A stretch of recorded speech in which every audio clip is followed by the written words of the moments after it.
I think it's going to work now for you. You guys are way too quiet. What's up with that? It's tournament time, Flagstaff. Let's go. All right. Okay.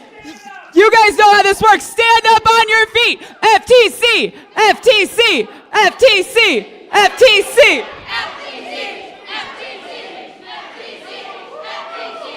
I don't know, I'll give you about a 6 right now. You guys aren't nearly loud enough. There's a bunch of college kids that are studying for finals right now, and we totally need to wake them up. Ready? As loud as you can. FTC. 1, 2, 3. FTC. There you go.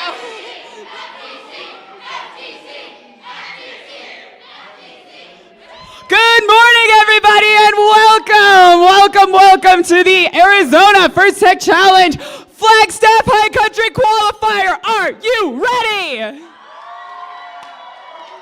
to get into the deep.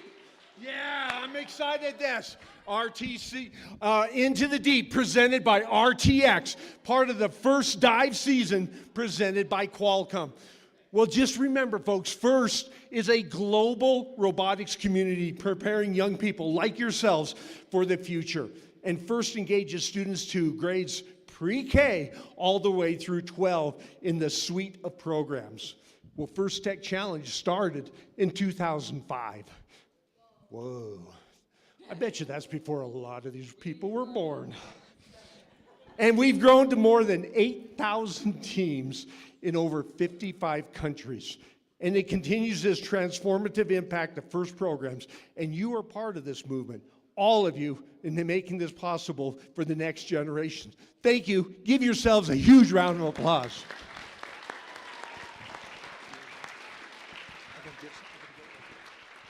All right, folks, this year, our Into the Deep season is exploring our underwater environments and how we can conserve them, how we can protect them, how we can explore them, which is incredible. Here's the deal, y'all. FIRST opens doors. We know this personally from our kids that graduate from the Coconuts. FIRST offers amazing, amazing opportunities for you beyond high school. There is over how much million? $90 million in scholarships. They want you to go to college and become amazing people that do amazing things. So please make sure you check out the scholarship website and start thinking about it. It's never too early, even if you're in 7th grade. There's a lot of opportunities out there for you. Oh man, that's so true. There's so many opportunities, and you guys making it possible. You know, we have 16 teams up here right now, and we want to see this advance not to 16 teams. We want to see 32 teams in the next couple of years right here. We might not be at this space, but I know there's an individual here that would love to see that grow because he is such an amazing individual and a supporter of FIRST Robotics. Folks, I would love to have you guys give me a huge round of applause for the new Dean of the Steve Sanghi School of Engineering at NAU. Dean Charles, come on up. Thank you so very much for everything you do. Charles, thank you.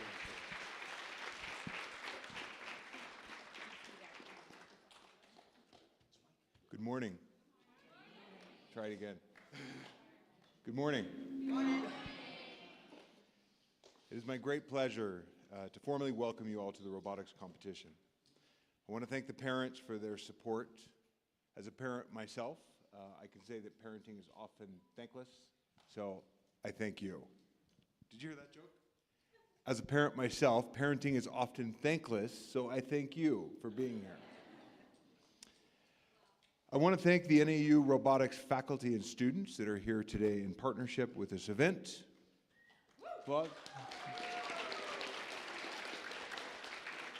And most importantly, I want to recognize Christine Sapio and David Thompson for their continued, unwavering support of STEM education through robotics, and in particular, FIRST Robotics.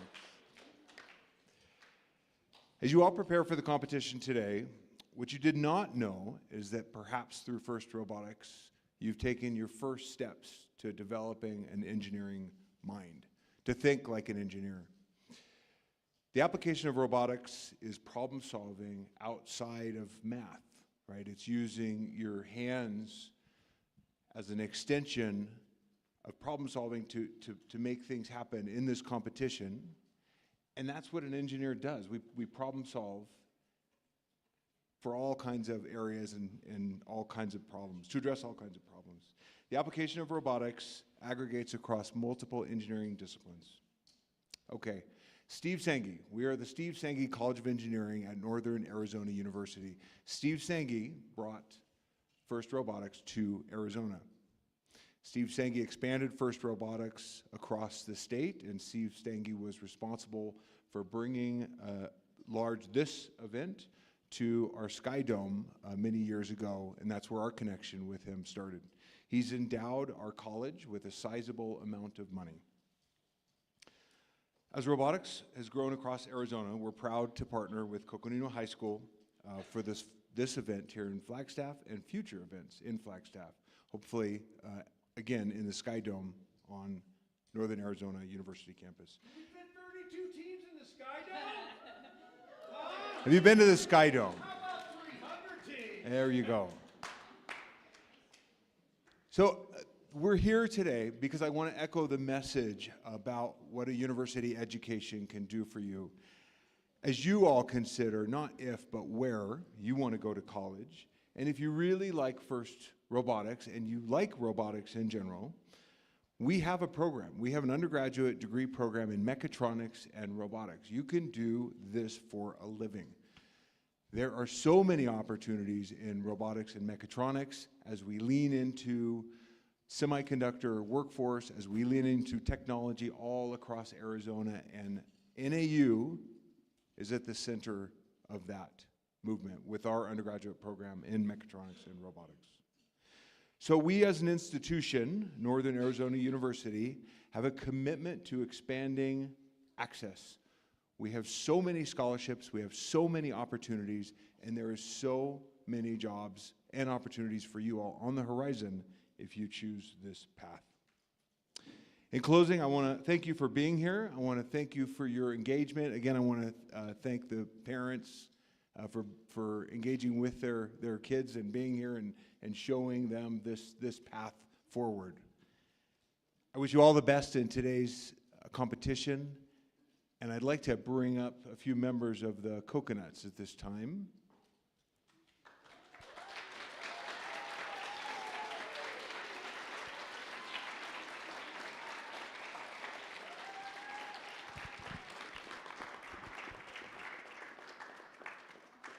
Put the mic down and use my loud voice. Can everybody hear me okay?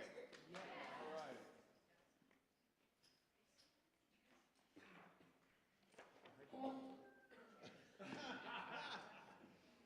On behalf of the Steve Sanghi College of Engineering at Northern Arizona University, it is my great pleasure to present a $5,000 donation to FIRST Robotics right here in sponsorship of this event and in sponsorship of future events here in Flagstaff.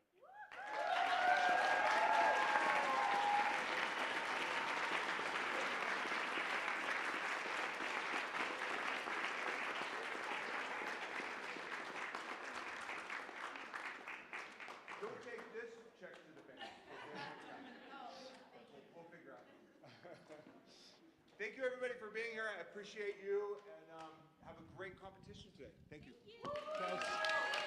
Thank you so very much for all you do. We look forward to our future and just the entire program and how it's going to continue to grow. Thank you, Dean Charles. Well, we got some special people here. Huh? We sure do.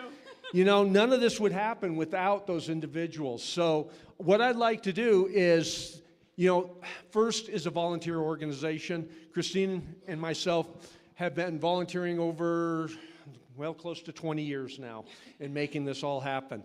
But you go, you know, people go, oh, you can do this, it's amazing. You know, we can't do any of it if it wasn't for the amazing folks that we have behind us. So if I could I have our group of judges, all volunteers, stand up and rave to the judges. You guys had an opportunity to talk to them. Judges, thank you so much for all you do. We have a group of referees back here. Referees are going to be helping you out. Our head ref, Robert Garduno. In the back scene, we have amazing support. Patty Strones has been doing our scorekeeping for us. Thank you, Patty, so very much and everything. You came in, and when it have happened if you didn't talk to Susan Garduno. Thank you so much for all you do. See, what happened is we got them really early. We had their kids in our team, and then we hooked them. And we love them because of it. Thank you for all you guys do. Make sure everybody hydrates. Oh, thank you. Actually, I'm sorry, I left the mic because I was like, I have been running. I told Christine, I haven't had any water since 6 this morning. And I'm like, I am not feeling great. So, hey, remember to hydrate. Many of you are not familiar at 7,000 feet. And you need to hydrate and keep yourself hydrated. If you need anything, please see Susan, myself, and we will get it for you. Well, folks, we got a competition to kick off, but I got a couple other people I need to introduce. One of them that I really want to introduce here allows us the opportunity to use this amazing facility. I started teaching back here in 1988, I think is when it was.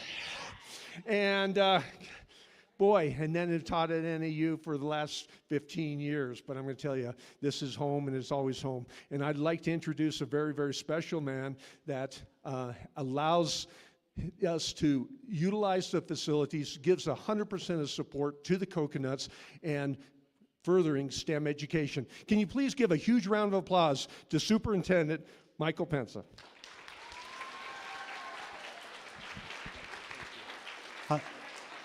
Hey, good morning. It's my honor to welcome you to the Coconino High School and to the Flagstaff Unified School District. And first, just want to thank all the students and your families for your investment of time into this really important robotics program. And when I think about the skills that we want our FUSD, Flagstaff Unified School District students to learn and develop while they're in our schools, I think those skills are cultivated through robotics. And when I think about problem solving, communication, resilience, there's times where you're expecting your robot to do something and it doesn't.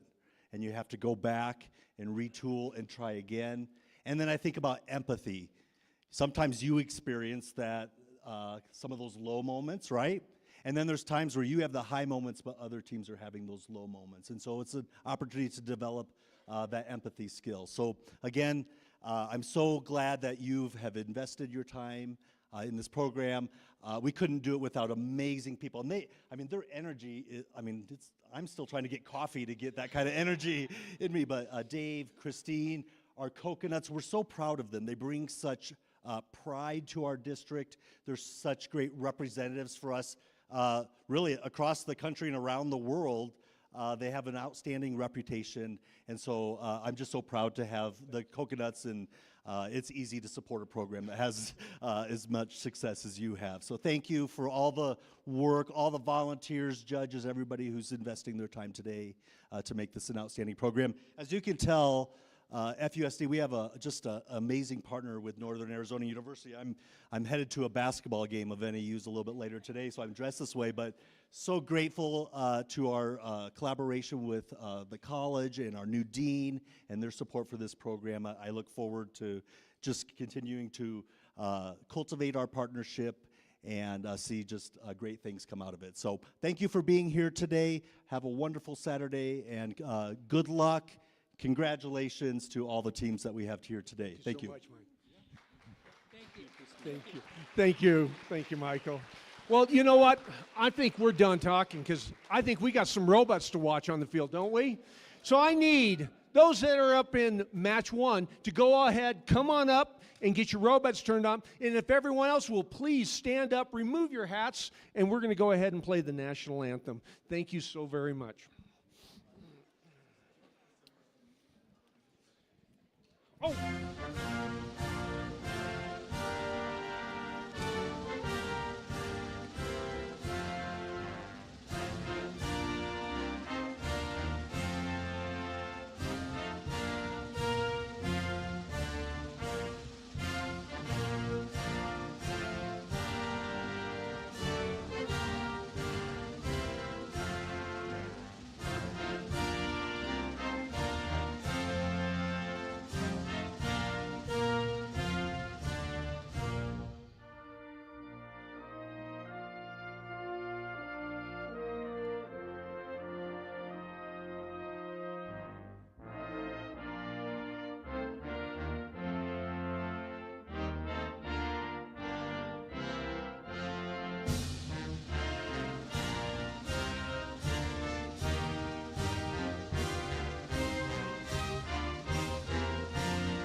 Are you ready to get these robots rocking and diving into the deep? Well, I'm going to introduce two very, very special people because these folks are going to be calling the heat, calling the field, and making sure it all happens. And that's going to be your MCs today. And my great privilege to introduce Grace and Eva. Will you please come forward here? Grace, thank you so much for everything you do. Thank you. I'm looking forward to a great day, and you guys are going to have a tough one calling these matches. Have some fun out there. All right, thank you, Dave. We're going to get these robots on the field, and then we're going to go ahead and get started.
Okay, who is ready to meet our teams for our first match of the day?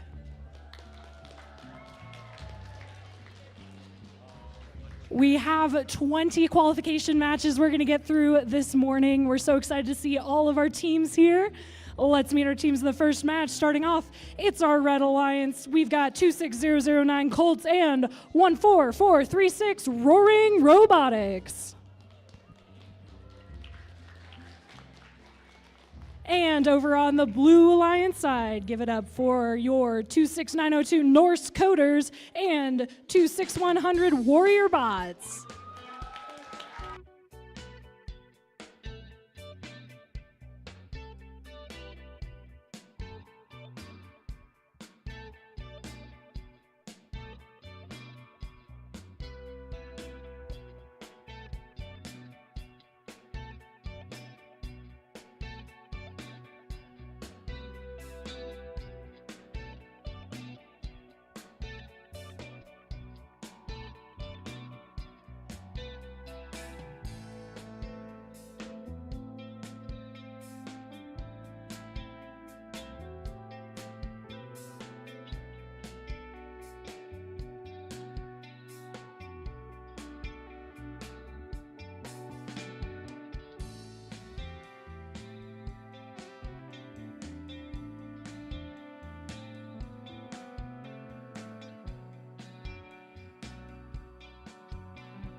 We are ready to get this match started. Let's count it down in 3, 2, 1, go.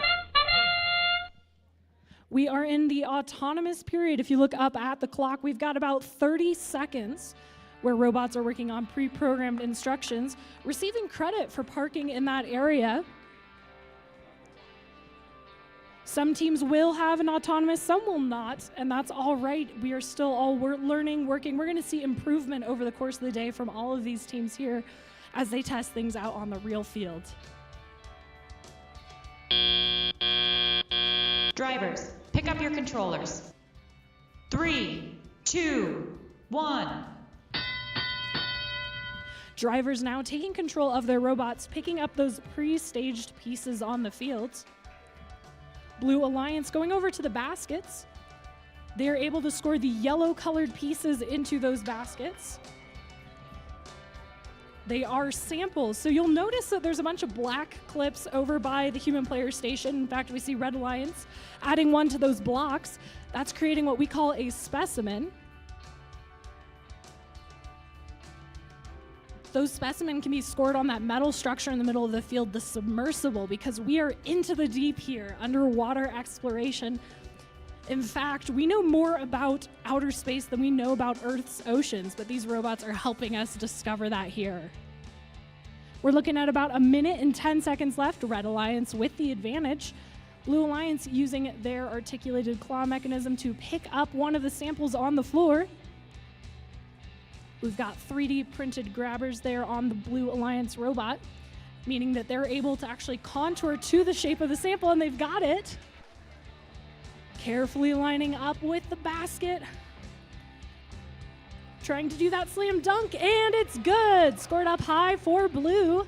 Red Alliance using their wheeled intake mechanism, picking up the sample from the floor, trying to match that Blue Alliance score.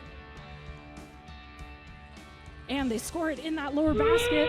Another one scored up high for Blue. 30 seconds remaining. Blue with the 7-point advantage.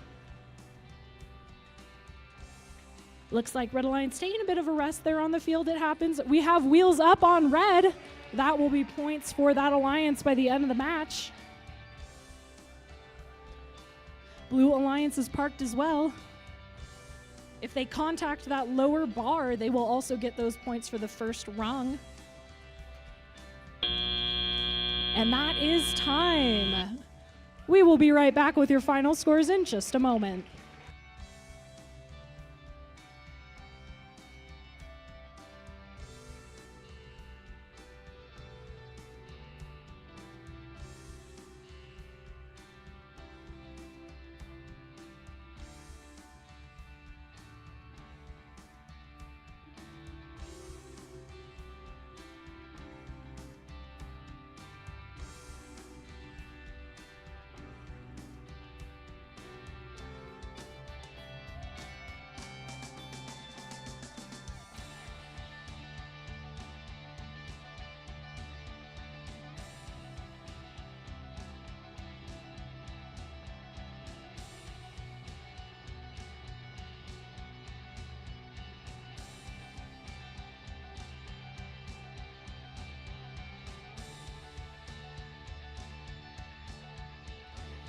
And we have your scores. And your winner is the Blue Alliance, taking the victory 29-26. Just 3 points separate our alliances.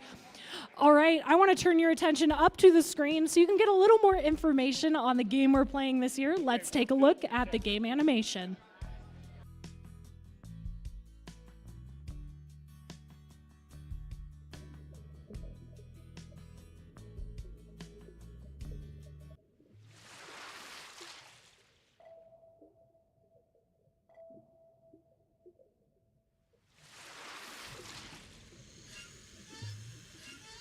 Welcome to the first Tech Challenge 2024-2025 season game, Into the Deep, presented by RTX.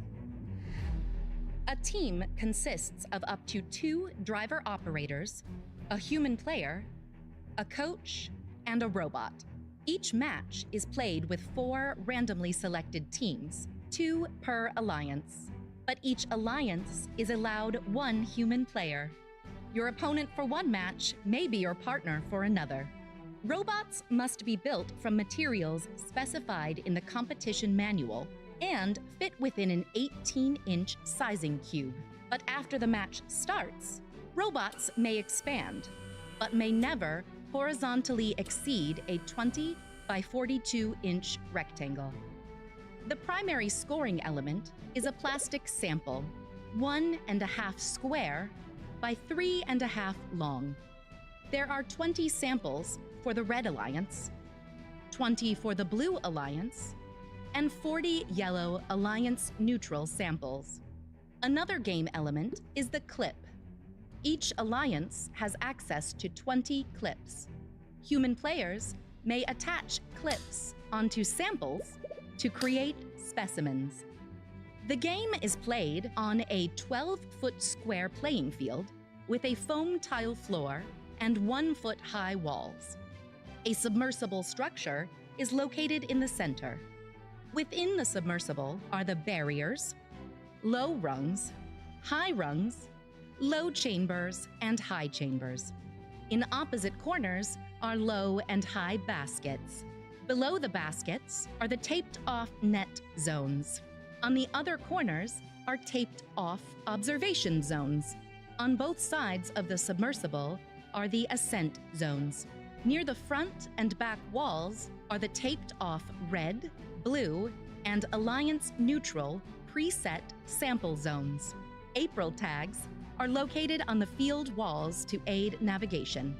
Blue and red Alliance areas are on the left and right sides of the field. Before each match, 60 samples are randomly arranged in the submersible zone. 20 clips are positioned outside of each observation zone, and 12 samples are positioned on the preset sample zones. Teams place their robots on the field, touching the sidewalls. Each robot can start the match with either 1 specimen or 1 sample. The field and players are now ready. The match begins with a 30-second autonomous period. During auto, robots may attempt to score using pre-programmed instructions and sensor inputs. Following auto is the 2-minute teleoperated period. Robots score using driver inputs. There are many ways to score during the auto and teleop periods. For example, scoring a sample into the net zone earns 2 points, and scoring a sample into the low basket earns 4 points, or 8 points for scoring into the high basket. Robots may bring Alliance-specific samples to the observation zone. Human players can attach clips to the samples, turning them into specimens. Scoring a specimen on the low chamber earns 6 points, or 10 points if scored on the high chamber. Sample colors may be neutral or Alliance-specific, but specimen colors must be Alliance-specific. The last 30 seconds of the teleop period is the endgame. Robots may continue scoring, but have protected access to their ascent zones. Each robot contacting the low rung earns 3 points. If a robot achieves a low-level ascent, it earns 15 points. But a high-level ascent earns 30 points. When the match ends, a robot parked in the observation zone earns 3 points. There are many ways to score in Into the Deep, but there are also rules that, if not followed, will result in foul points being added to the opposing alliance's score. A robot cannot enter the observation zone if a human player is in that zone. Scoring elements may not be launched. During endgame, robots may not interfere with other robots in their alliance's ascent zone. This has been a summary of this season's game, Into the Deep, presented by RTX. For complete rules, please read the competition manual and check the Q&A forum. And always remember the most important rule of the first Tech Challenge: gracious professionalism. Good luck, teams, and have a spectacular season. Well, now that we know a little bit more about the game, let's meet our teams in our second match of the day. Starting us off on the Red Alliance, we've got out of New Mexico, it's Shash. And then joining them is the BMS Red Kids from Kayenta. Over on the Blue Alliance side, we've got Sinawa Robotics and Rockbots. Are we excited for match 2, or is everyone asleep now? There we go, yeah, cheering. There we go. We like to see it hyped up, especially when teams are cheering for other teams that are here, showing that gracious professionalism. Blue, you ready? Red, ready? We are ready to get this match started, counting it down in 3, 2, 1, go.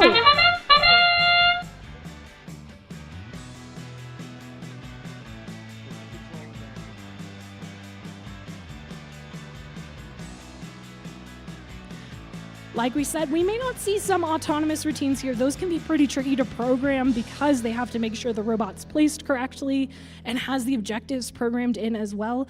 But like I said, over the course of the day, we may see teams start to add those.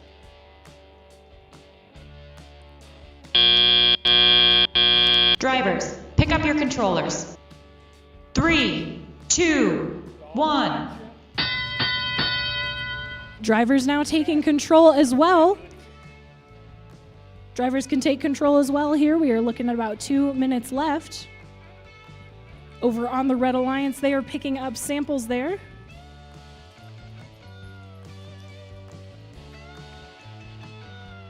Our 2 Red Alliance teams going for those that are pre-staged on the field. There are points if they push them into that net zone. Over on the Red Alliance side, that is that triangle area by the baskets. And that's what we are seeing Team 24286 work on with their arm as well. Red Alliance getting ready to place a sample in the basket, having to negotiate with their teammates, working together to get those points scored, and it's good there into the low basket. Blue Alliance now working to herd game pieces, trying not to have 2 at once. Robots may only control 1 game piece at a time. That means they can't push 2 of them. They can only push 1 at a time. Red Alliance is flipping their claw mechanism over to pick up some of the samples there in the middle of the field in the submersible. We oftentimes see robots in really harsh environments, like in the deep ocean and like in nuclear reactors as well, where it's not as safe for humans to go. That's kind of what we're showing here with the submersibles. We see 30 seconds remaining in the match. Got another one placed in the lower basket, giving Red Alliance the advantage. 20 seconds to go. Blue Alliance looks like they're caught up a little bit on the sample there. Red Alliance parked, trying to get contact with that lower rung as well, that level 1 ascent. And they are wheels up, going for a level 2. Oh, just off on the Red Alliance side. And that is time. We'll be right back with your final scores in just a moment.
And your scores.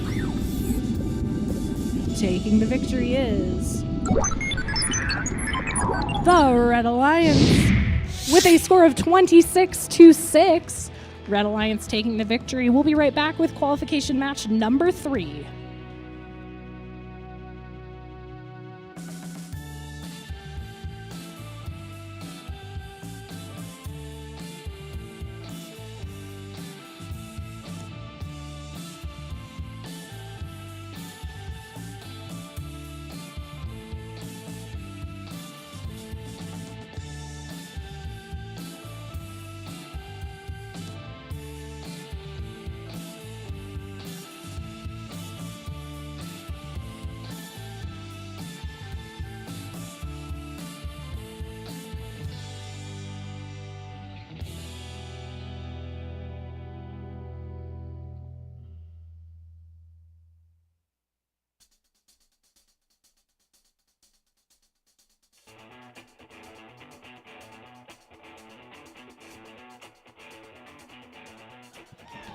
All right, I want that kind of energy for all our teams in this match. Can we do that today?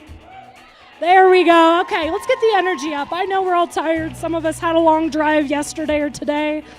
We are so excited for all of our teams here at this event. In fact, let's meet our teams now. Starting off, it's our Red Alliance, the Geese of Freedom, and the Robo Cougars. Over on the Blue Alliance side, give it up for Stinger Robotics and CPR. I'm here for this energy. Awesome. Our teams are getting their robots all set up, ready to rock and roll here in autonomous period. They may preload with one game piece each. It could be a sample, could be a specimen.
We have thumbs up across the board. Let's get this match started. Counting it down in 3, 2, 1, go.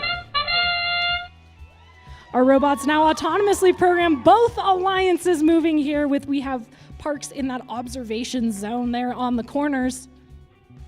That is an extra score of 3 points for each alliance.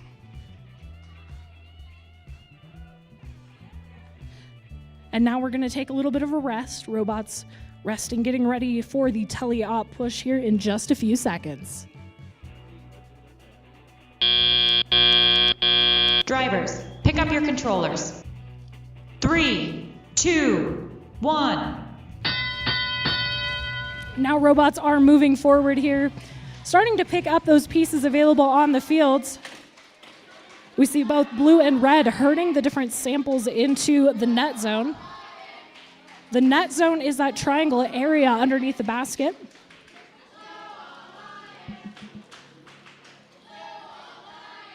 Stinger Robotics carefully navigating across the field, looking for what pieces they want to pick up and push to that area, working with their CPR Robotics team members, the Cougar Pride Robotics.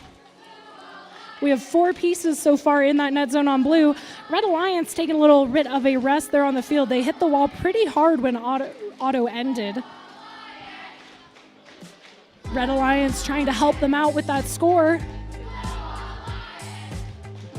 Seeing lots of cheering here from our different alliances. Blue with the advantage, having those points now scored in the net zone. Now teams are going to have to start pulling pieces from that middle As we see the robot Bob using their intake mechanism to pick up off the floor. They've got these rubberized wheels on there to help grip onto the game pieces, and the geese are back and flying again. 35 seconds remaining. Blue still with the advantage, but Red Alliance still fighting hard for those points. Blue Alliance with another one scored there into the net zone. And we have contact there on the red side. Wheels up on red. Blue Alliance parking in that observation zone as well. Currently up 32-15, 10 seconds remaining. Looks like our robots are done for the match. In 3, 2, 1, and time.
And your scores.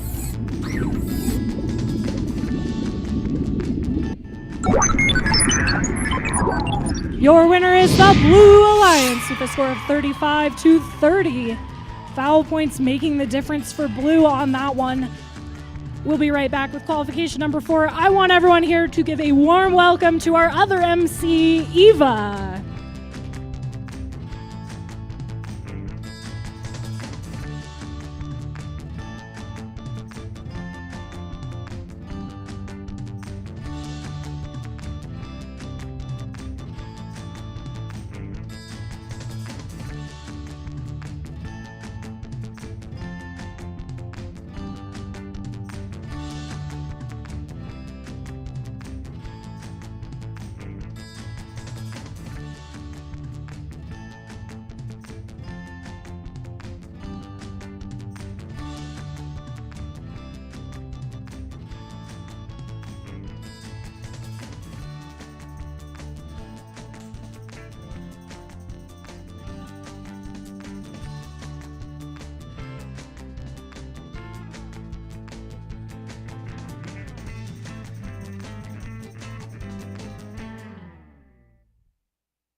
Check, check. 1, 2, 3, 4. Check, check.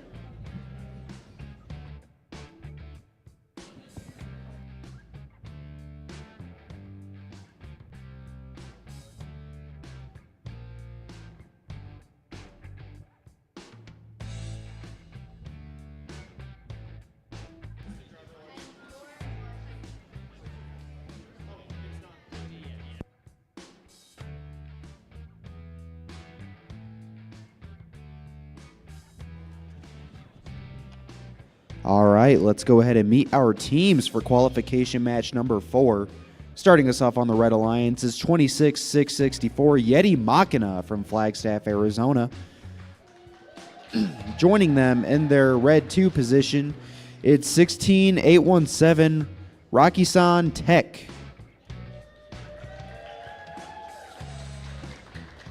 All right, now over on the Blue Alliance, starting us off, it's 18291, the Mech Warriors from Prescott, Arizona. Joining them on the Blue Alliance, it's 18445, the Binary Bots from Chandler, Arizona.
All right, drivers in the box. In 3, 2, 1, go.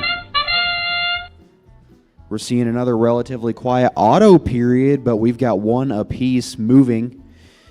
It does look like 18-291 is just going to shoot for that basket. That'll give them 8 points if they can make it. Over on red, there's a minor mishap.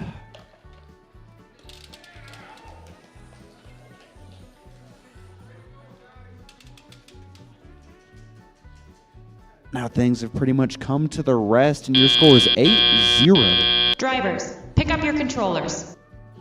3, 2, 1. All right, early advantage of the Blue Alliance, but there's plenty of time to equalize that. We're going to see if the Red Alliance 16-8-17 can get loose from the submersible, and they do. It looks like high baskets are the name of the game so far. It'll be 1 piece on blue to the Red Alliance's 1. Remember, those are 8 apiece, definitely a pretty high point value. We've seen specimens get prioritized in previous Arizona FTC events this year. We'll see if that trend continues today, but right now it doesn't look it.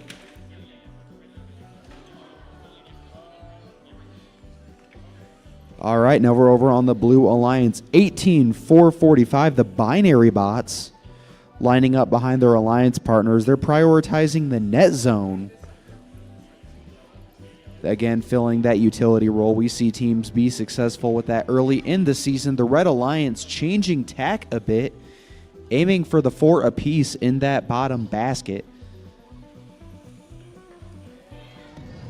With 46 seconds left, the Blue Alliance has this one pretty well in hand, but it's not a done deal yet. 54-14, courtesy of all the high basket production from 18-291.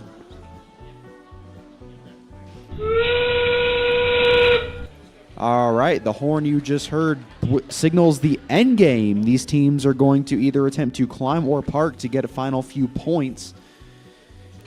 It does look like the first red machine here is going to try going for that level 1 rung. Their partners doing the same. Remember, if they're successful, that'll be 15 points. 1 machine in the air, 2 in the air. And remember, for those that don't make it off the ground but aren't fully supported, they do get an extra 3 points for their alliance by making contact with that first rung.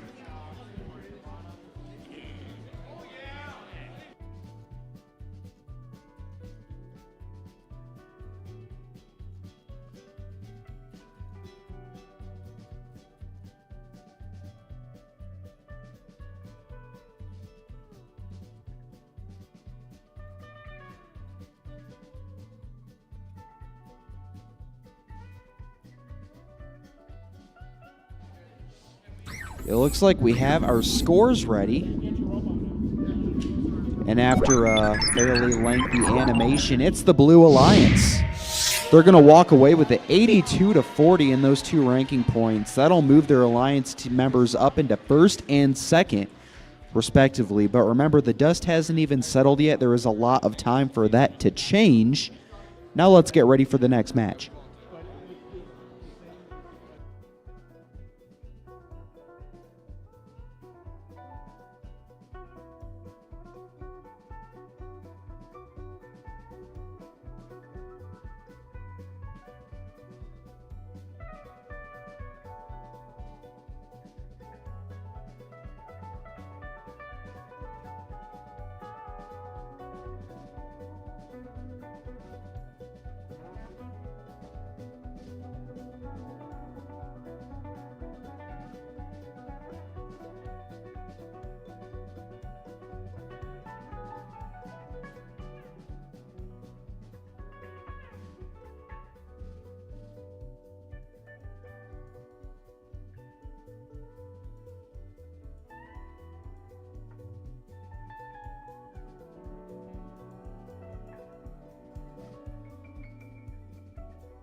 Now for qualification match 5, let's go ahead and meet our teams on the Red Alliance. Starting us off, it's 18-312 Degrees of Freedom from Chandler, Arizona.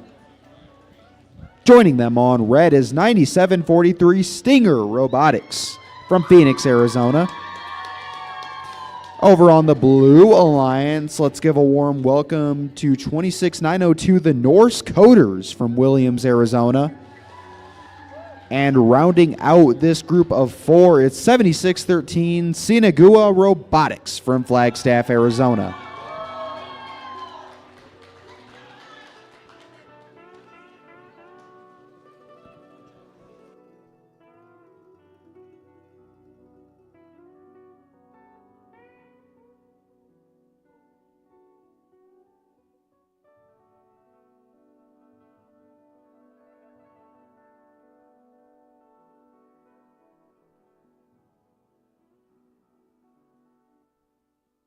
Ready? Refs ready? We're good. All right, we have the thumbs up drivers in the box in 3, 2, 1, go. The trumpet has sounded. 7613 starting strong, getting a piece into that net zone for 2 points. Red Alliance responding in kind, parking. That'll give them a total of 5 points if they stick right there.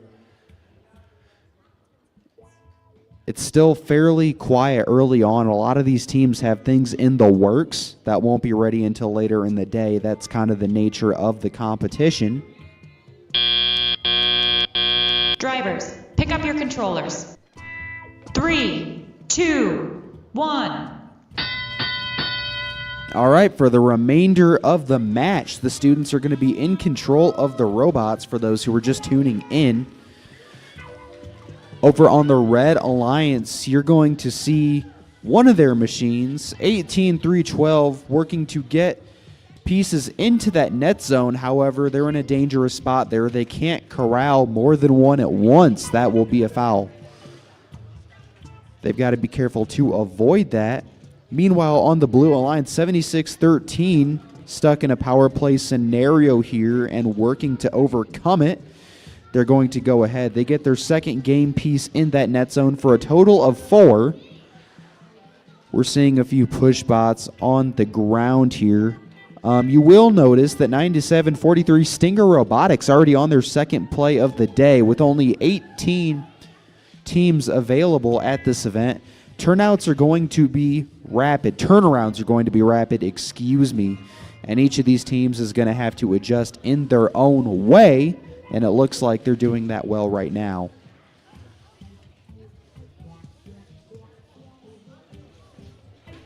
Right now it's 10-7 advantage Blue Alliance. A low-scoring ground battle between the two.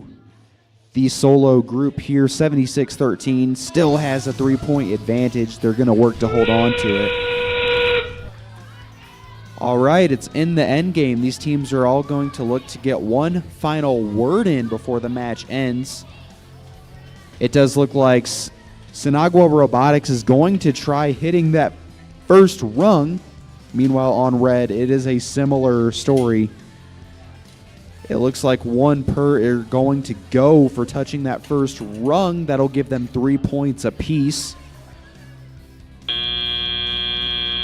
That'll be the end of our match.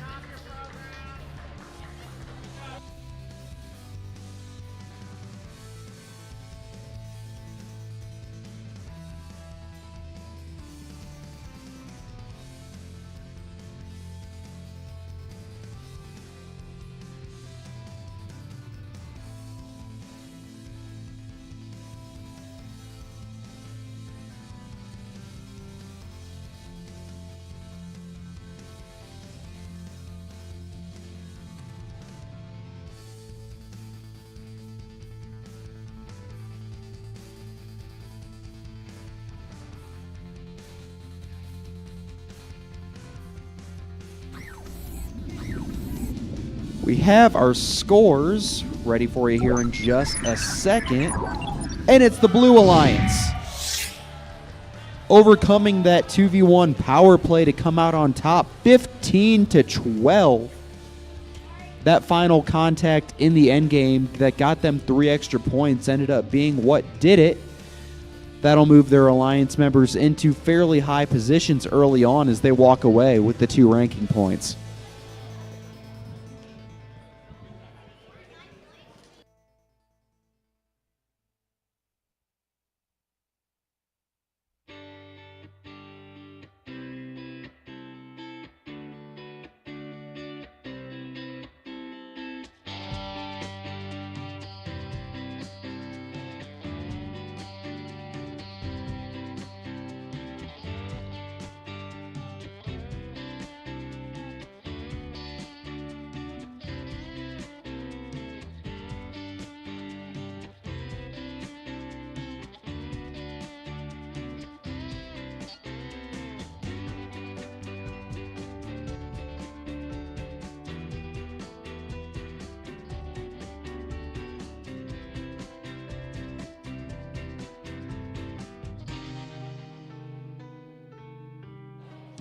Let's meet our teams for qualification match 6 here at the High Country Qualifier. Starting us off on the Red Alliance, it's 26-100 the Warrior Bots from right here in Flagstaff. Joining them on the Red Alliance, it's 18-291 the Mech Warriors from just down the interstate in Prescott, Arizona. Over on the Blue Alliance, it's 18-445 the Binary Bots from Chandler, Arizona. And joining them on blue, we have our visitors from Fort Wingate, New Mexico. It's 24-286 Shash, one of those.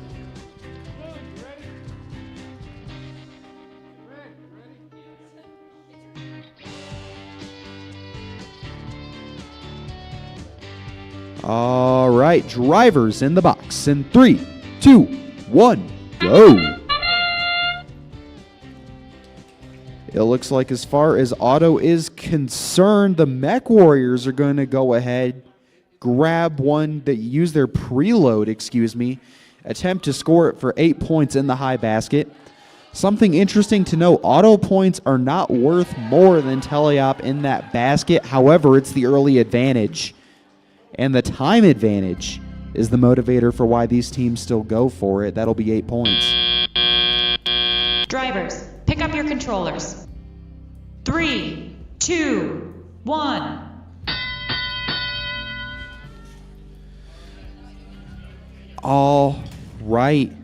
This is definitely a game that rewards raw production over everything, and that's what these teams are going to be going for. What you're going to be seeing on the Red Alliance is Warrior Bots and Mech Warriors both shooting for those basket points, trying to outproduce the Blue Alliance the way that they know they can. Over on blue, speaking of, 18-445 the Binary Bots. They're going to be prioritizing that net zone, shuttling with impressive speed. That's probably going to be the Blue Alliance's game here, is attempting to outproduce by hitting that net zone faster than they think the Red Alliance can hit those baskets. Meanwhile, 24-286 Team Shash, they're going to go ahead and hit that low basket, complementing 18-445's utility status very well. Right now, the Red Alliance has switched to prioritizing samples, courtesy of the Warrior Bots. They're going to get their second hung on the high rung. Those are quite a few points per, and that's why they're ahead 60-12. With 36 seconds left, we're approaching the end game, and yet another 8-point high basket for the Red Alliance. And that ship horn you just heard is signaling the end game for those of you just tuning in. These robots are going to try climbing or parking. It does look like Mech Warriors are going to try getting in the air. Blue Alliance 18-445 is probably just going to park, and Red gets in the air. And now we are in the final knockings of this match. 24-286 Ames for that contact. 3 points. They don't quite get there, but their alliance partner makes it up for them with that park in the net zone.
All right, our score is ready.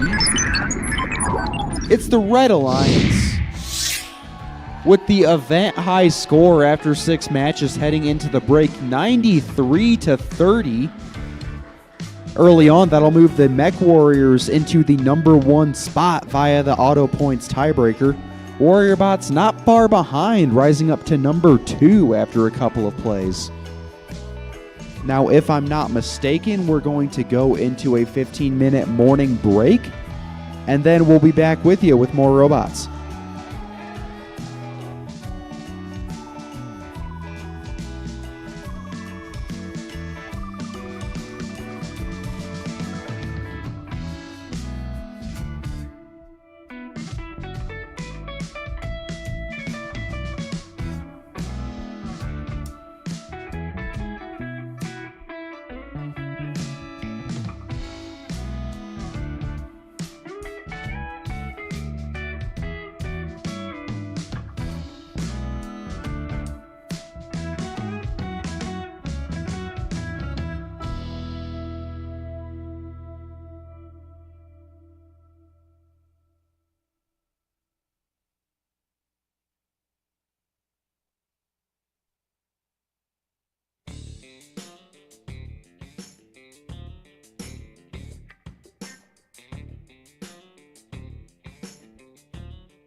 We had a brief tea time break here, but we are ready to re-meet our teams for qualification match number 7. Over on the Red Alliance, give it up for the Robo Cougars and Roxas on Tech.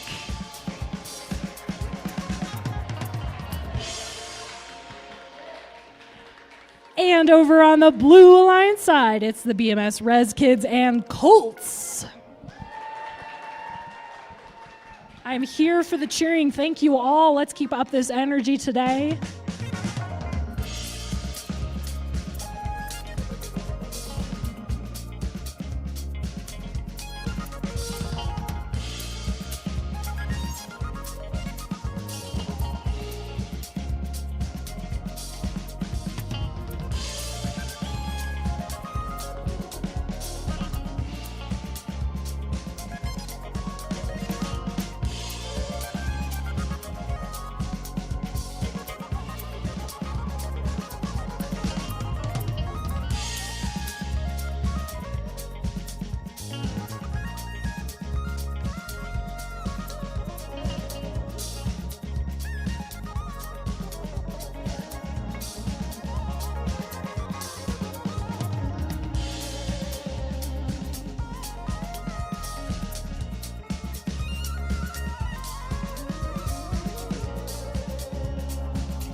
Paging Eugene, please make your way down to the field.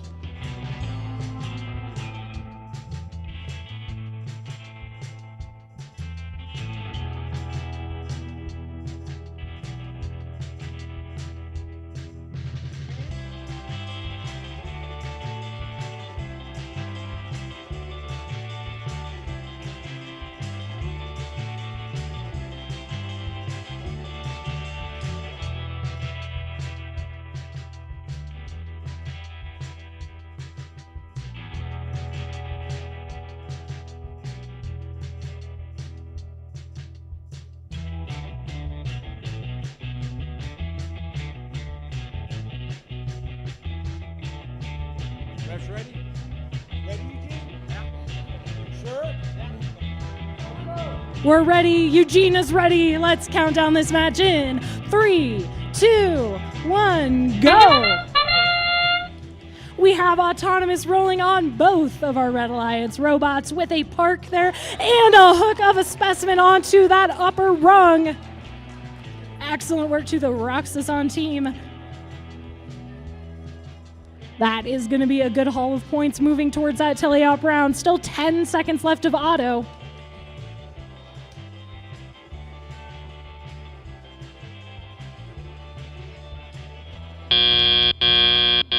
Drivers, pick up your controllers. 3, 2, 1. Drivers now taking control. Both blue robots moving on the fields.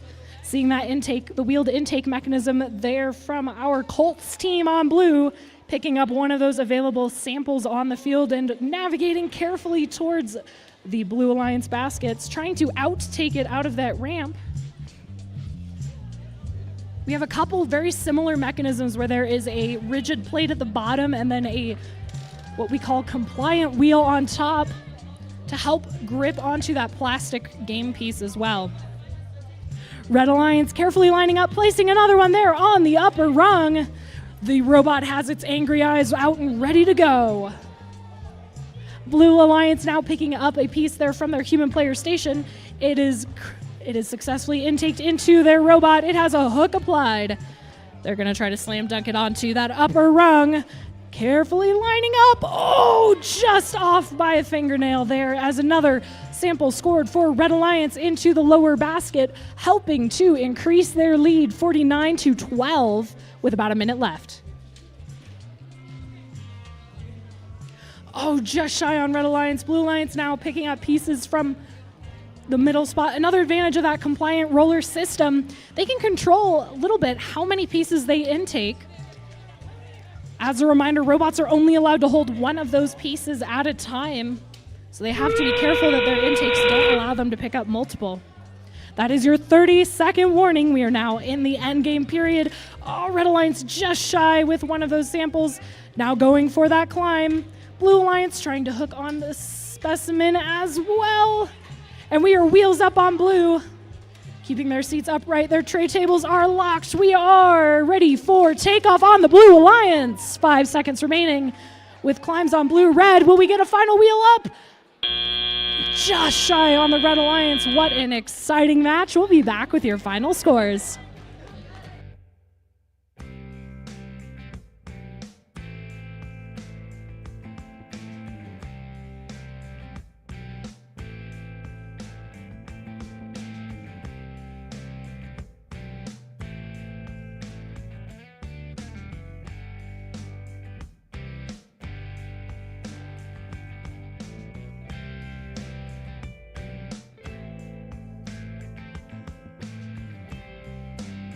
And your scores, it was a high-scoring match from both our alliances for that one. But your winner is the Red Alliance. Those specimen scores doing just enough, and that final teleop ascent, 68-50 in Red's favor. Great work to all our teams. We'll be back with qualification match number 8.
Let's meet our team's qualification match number 8 right here. Starting us off on the Red Alliance, we have Rockbots and Roaring Robotics. We've got a roar from the crowd to match. Over on the Blue Alliance, give it up for Yeti Machina and CPR.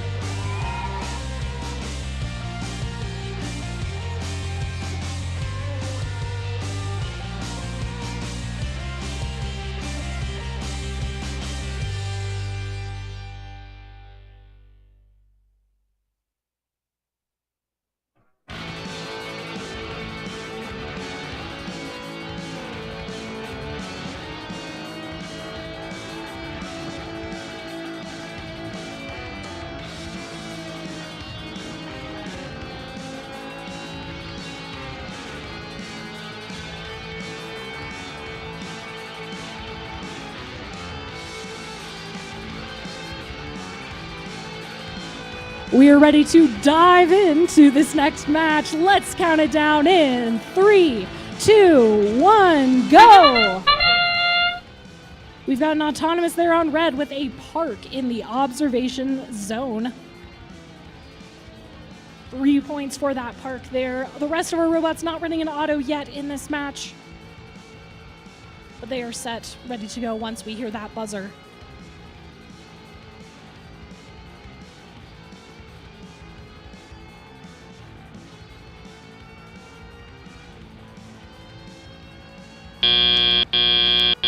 Drivers, pick up your controllers. 3, 2, 1. Our drivers taking control here with their preloaded game pieces on the Blue Alliance, using their elevator mechanism, carefully winding it up to drop into that high basket.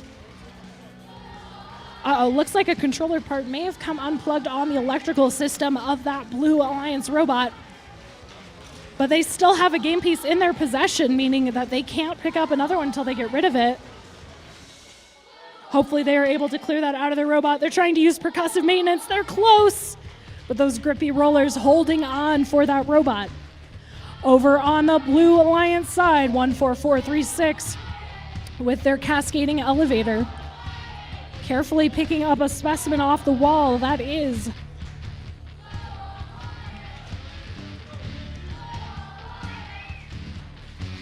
your Red Alliance, carefully angling it onto the rung. Your roaring robotics machine. It's held a little bit roughly into the gripper, meaning it's going to be a hard time to place that on there. But over on the blue side, the CPR machine going for one of those pieces there available on the floor. Several blue samples up for grabs, but that makes it tricky to hurt them because they could be controlling multiple at a time. And just slightly getting high centered on that as well. We've got pieces there in blue. Our referee's keeping a close eye, making sure there's only one piece at a time for the blue and for the red, as we looking for contact there on blue. Getting that low run climb. Red Alliance scoring one up high if they can. Red Alliance with the advantage, 13 seconds to play. We are wheels up on Blue Alliance. Red Alliance now parked in that observation zone, getting those 3 points. In 3, 2, 1, and time. Let's have a round of applause for all our teams in that match. Great work. We'll be back with your final scores.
And your scores.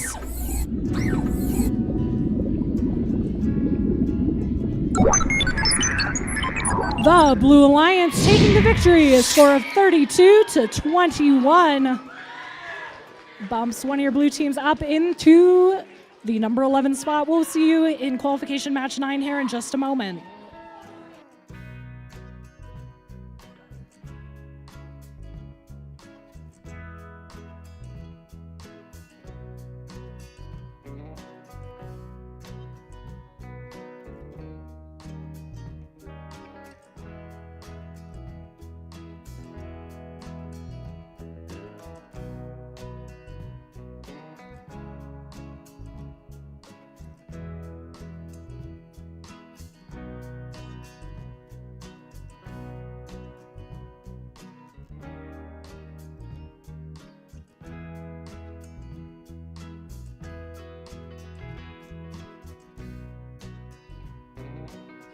It's our final single-digit match of the day.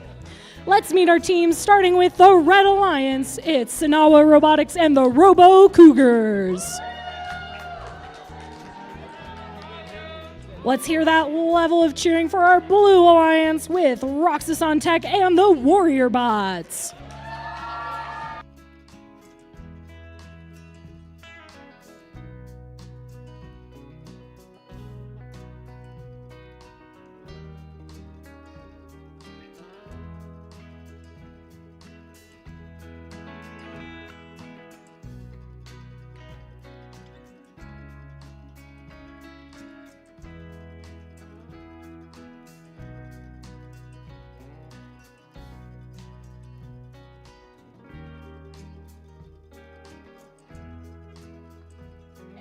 I've got a thumbs up. Let's count down this match in 3, 2, 1, go.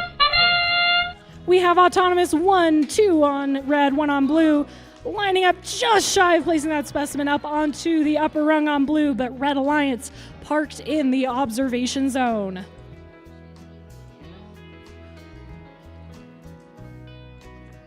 Still 10 seconds left here. Red Alliance with a 5-point advantage moving forward.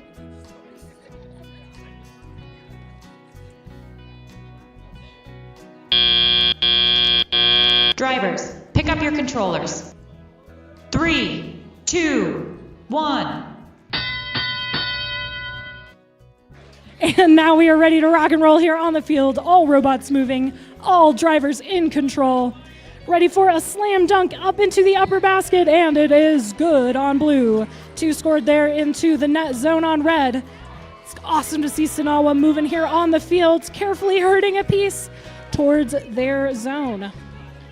One neat thing about these robots, we have different kinds of wheels on here. Some of these wheels have wheels themselves, like the Sinawa machine. This helps them to move side to side, not just front and back like a tank. Over on the red side, they're working together to pick up those remaining pieces on the floor, trying to avoid some of the Blue Alliance from stealing those. 2 specimen available there on the floor for blue. Going for another low basket on red, and it is good. Unfortunately, a detached hook there on the Blue Alliance robot of the Warrior Bots machine, but blue trying to go for another sample there.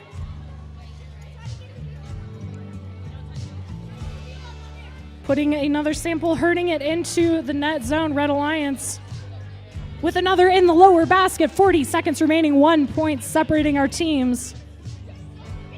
Blue Alliance, the Roxason machine, carefully lining up for that specimen there that is hooked onto the wall. That is your 30-second warning. Blue Alliance now going for the climb. We are wheels up on blue. They've been cleared for takeoff. Red Alliance also hanging on to the submersible. Red Alliance in the observation zone. 10 seconds left for blue to try to touch that bottom rung. 5 points separate our teams, so that could make the difference. And time. Great work to all our teams in that match. We'll have your final scores here in just a moment.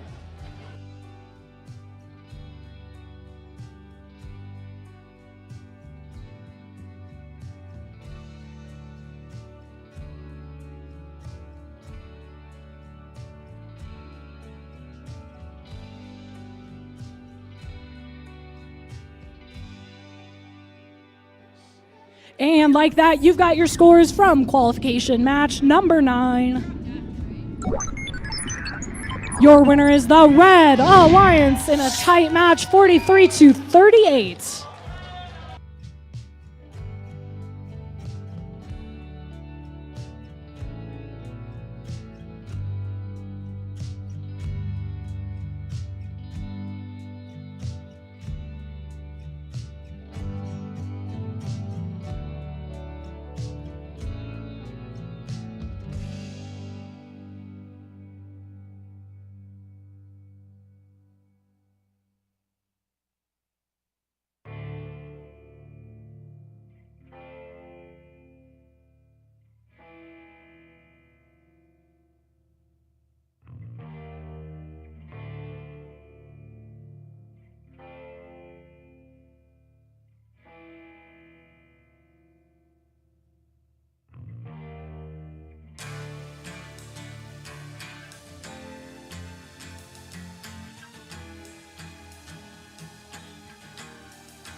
All right, we're almost halfway through our qualification matches. Starting us off on red, it's 18-445, the Binary Bots, a family and community team.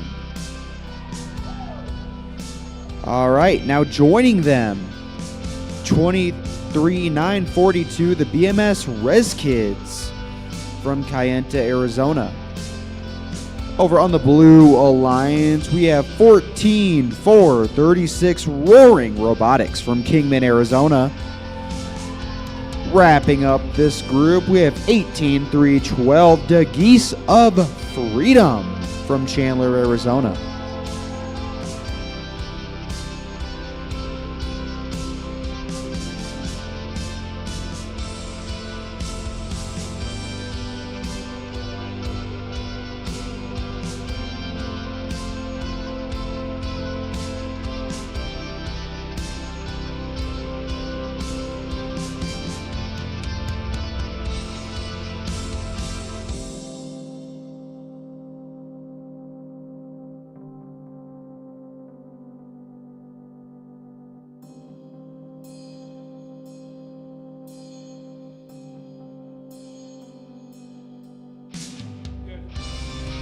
Drivers in the box. 3, 2, 1, go.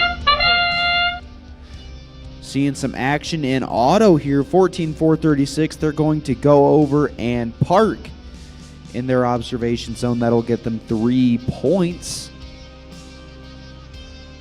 Other than that, it is fairly quiet.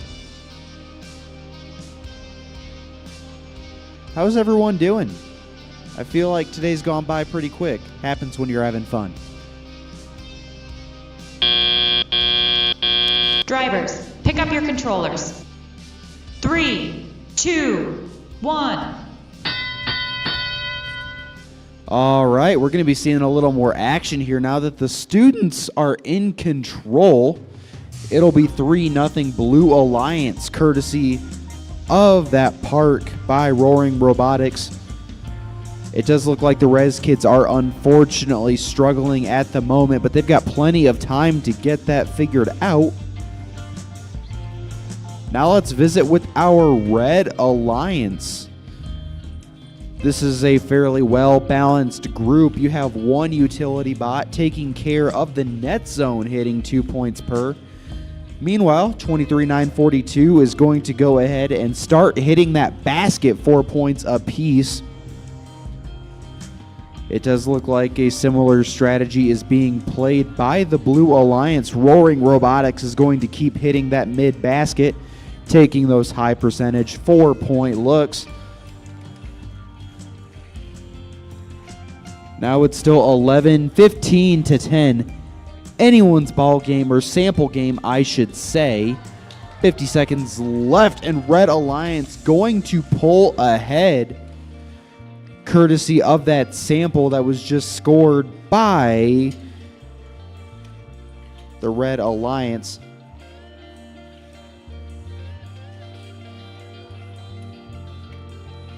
Now we're going to see that one sample was scored. They're going to switch back to their middle basket ways.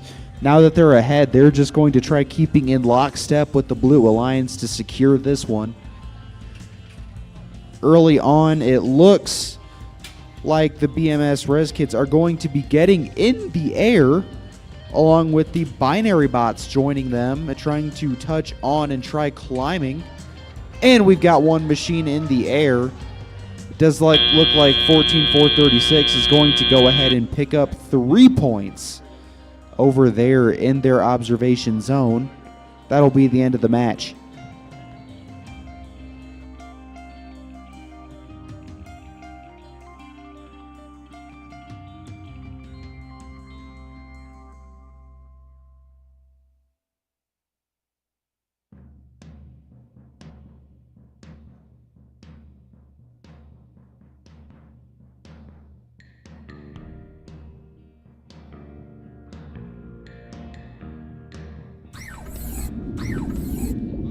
We've got scores for qualification match number 10. It's the Red Alliance. They're going to pick it up 46 to 26. The primary differential there was the ascent points they picked up. Those 15 points were pivotal in determining the winner in this match. They'll walk away with the 2 ranking points. Now let's get ready for match 11.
Now that everyone's on the field, let's go ahead and meet our teams for qualification match number 11. Starting us off on red, it's 9743 Stinger Robotics from Sonoran Trails Middle School. Joining them on red, it's 26009 The Colts from Cayenta, Arizona. Over on blue, starting us off, we have 23950 The Rockbots from Fort Defiance, Arizona. Finally, joining them on blue, it's 18-291, the Mech Warriors from Trinity Christian School.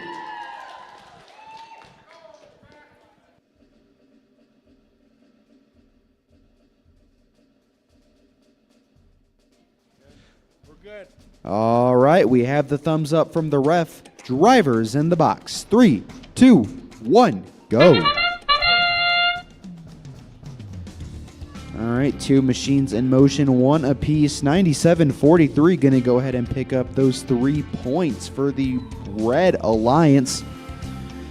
18-291 has some more ambitious goals. The Mech Warriors are going to try going, and they get the 8 points from that high basket and auto.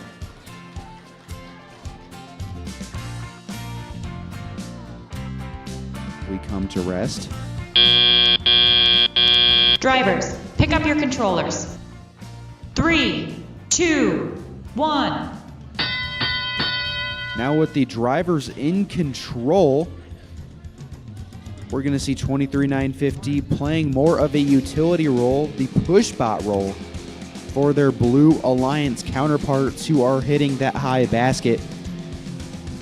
Meanwhile, on red, 97-43 Stinger Robotics is going to go ahead. They're going to keep hitting that net zone, trying to outproduce with their speed. Meanwhile, their alliance partners, they have a good submersible pickup. That's the Colts. They're going to go ahead and try getting pieces into that observation zone. Now remember, once the human player puts that hanger on, it can be placed on the low rung for 6 points or on the high rung for 10. We've seen that be the meta so far this season, but that hasn't really been the case today. We'll see if that changes. Meanwhile, on the Blue Alliance, 18-291, keeping up their scoring ways. The Mech Warriors going to go ahead hitting a 4th game piece in that high basket for a total of 32 points so far. It'll be 54-9. Blue Alliance running away with it right now. 40 seconds left. Meanwhile, on the Red Alliance, looking for some success to take away from this. 26-009, the Colts trying to equalize with that sample scoring. Now we are in the end game, and it does look like Red Alliance gets 1 machine in the air. That'll be 15 points for them. On blue, similar story, 15 points for them. And it looks like their utility counterpart, the Rockbots, are going to go ahead and get those 3 points in the observation zone.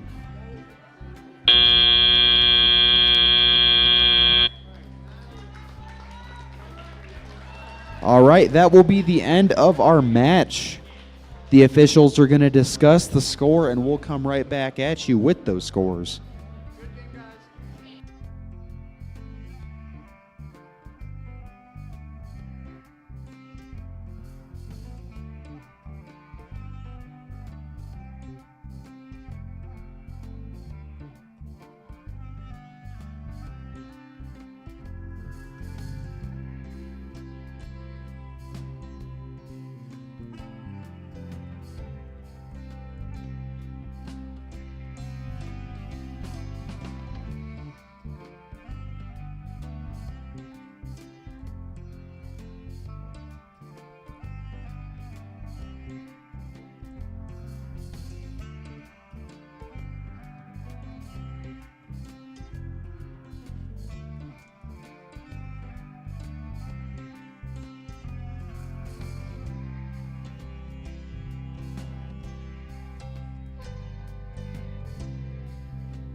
We have our score, and it is the Blue Alliance.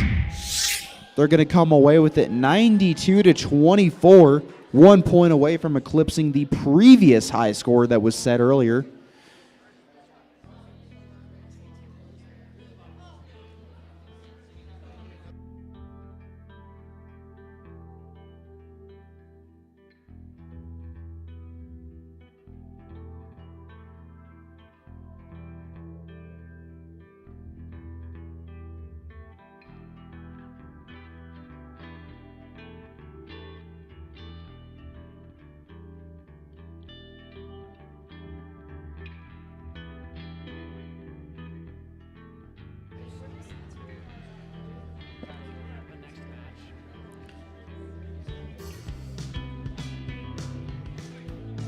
All right, while we're waiting for things to switch over, let's meet with our final match before lunch. Qualification number 12, starting us off on the Red Alliance, it's 26-664, Yeti Machina from Flagstaff. Joining them on the Red Alliance, it's 26-902, the Norse Coders from Williams, Arizona. Join now over on the Blue Alliance, opposing them is 24-286 Shosh from Fort Wingate, New Mexico. Finally, rounding out this final group of four before lunch, it's 13-517 CPR from Show Low High School in Arizona.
All right, drivers in the box in 3, 2, 1, go.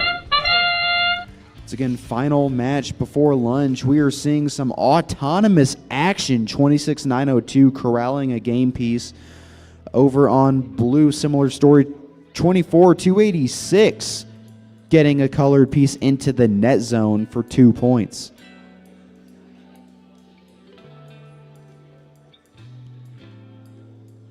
All right, we've kind of come to rest. Who's ready for lunch? Drivers, pick up your controllers. 3, 2, 1.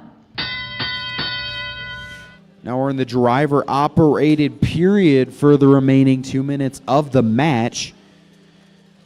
It looks like the Red Alliance is going to be starting off strong. They've got one machine capable of hitting that high basket, and they do for 8 points. That'll undo the deficit they accrued in auto and give them a lead of 4. Meanwhile, on the Blue Alliance, 24-286. That'll be Shash from New Mexico. They are going to go ahead, take advantage of their arm, grabbing these game pieces by the flange, and that's how they'll score. Meanwhile, their partners playing a much bigger role here early. 13-5-17, hitting 4, almost 5 when it's all said and done, game pieces into that net zone. It's only 2 per, but it adds up. That's 2, 4, 6, 8, and it'll keep going.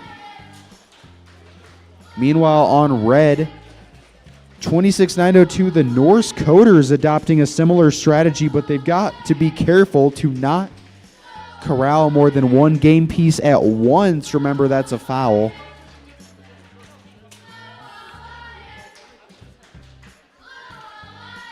Meanwhile, on blue, their alliance partners 24-286 are going to go ahead, hit 4 points in that middle basket. This one's gone by all too fast. We're almost to the end game with 26 seconds left. It does look like Red Alliance is up by 8, no 10. As we get in now with these machines attempting climbs, we may see our first high run climb of the day if one of these machines is successful.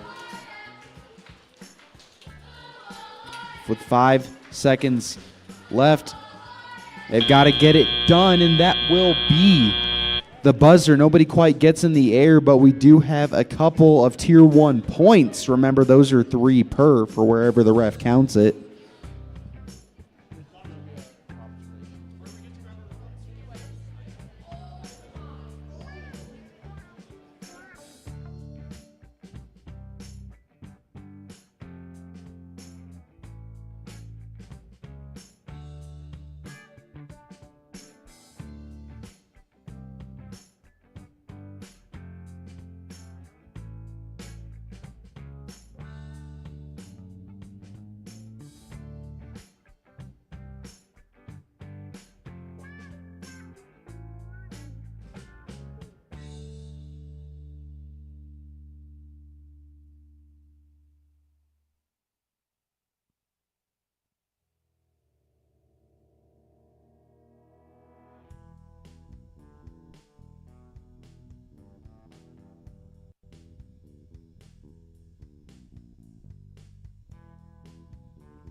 All right, after some discussion from the officials, we have a score to share with you.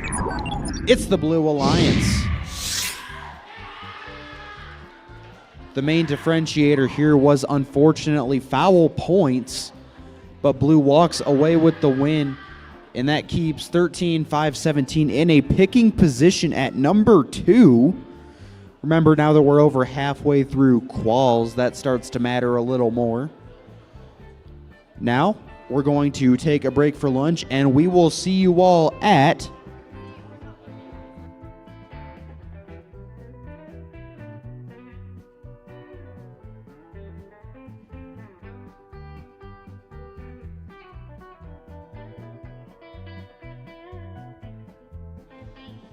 All right, we will see you all back here well fed at 12:55.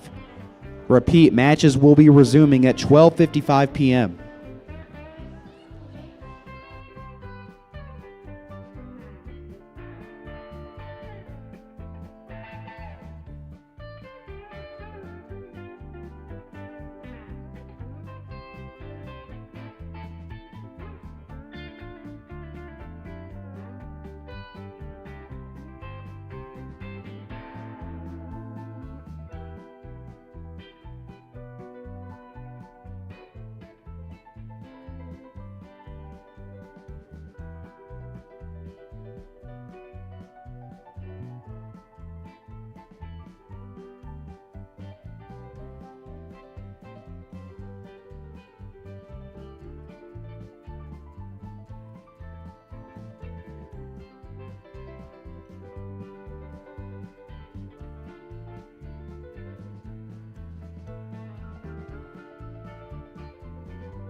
Welcome back from lunch.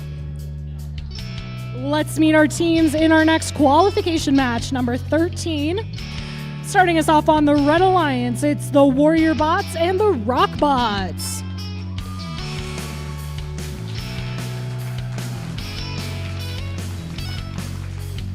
Over on the Blue Alliance side, give it up for Roxas on Tech and the Geese of Freedom.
We've got a thumbs up. Let's get this match started. Drivers in your boxes, let's count it down in 3, 2, 1, go!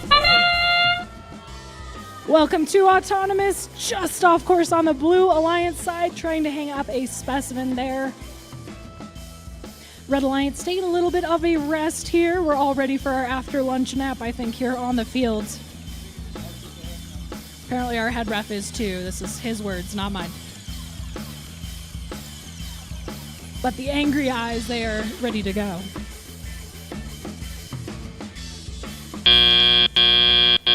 Drivers, pick up your controllers. 3, 2, 1. Drivers now taking control here in the match. We've got a specimen just hanging on by a fingernail there onto the upper rung. Red Alliance now going for a sample there, trying to drop that off. Looks like they're trying to move their arm, but it's not quite engaging. Red Alliance with its googly-eyed grippers hook on a specimen there to the upper rack. That is securely placed. Blue Alliance now going for the lower rack, and that is secure as well. Blue Alliance with the advantage, 16-12, a minute and a half remaining in the match. Red Alliance going for those available pieces there on the front end of the field. Roxason's machine now going for the specimen available on the Alliance wall. Human players are allowed to stage them on the wall to help make it easier for the robot to grip on, but they may not enter that area while a robot is there. Over on the Red Alliance side, we've got several different samples placed into that net zone, that triangle area by the baskets, and another specimen on the upper rung for Red, helping them to pull ahead in the match. Blue Alliance now going for one of the lower sample pieces, as Red Alliance delivering a third, just barely hanging on. Blue Alliance now going for the drop-off. Trying to do a slam dunk there into the lower basket. And it is good. That is your 30-second warning.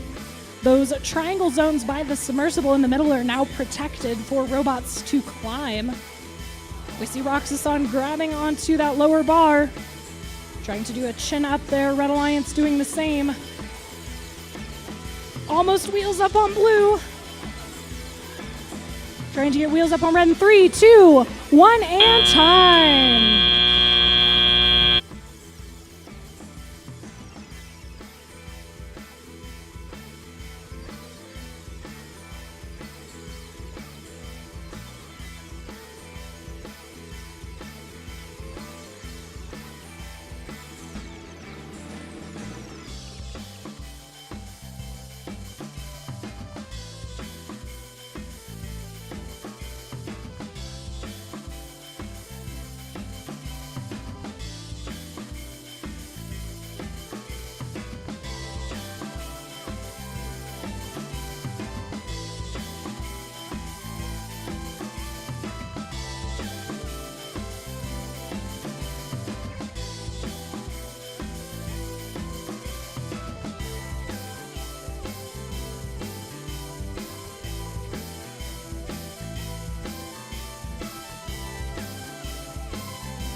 And your scores.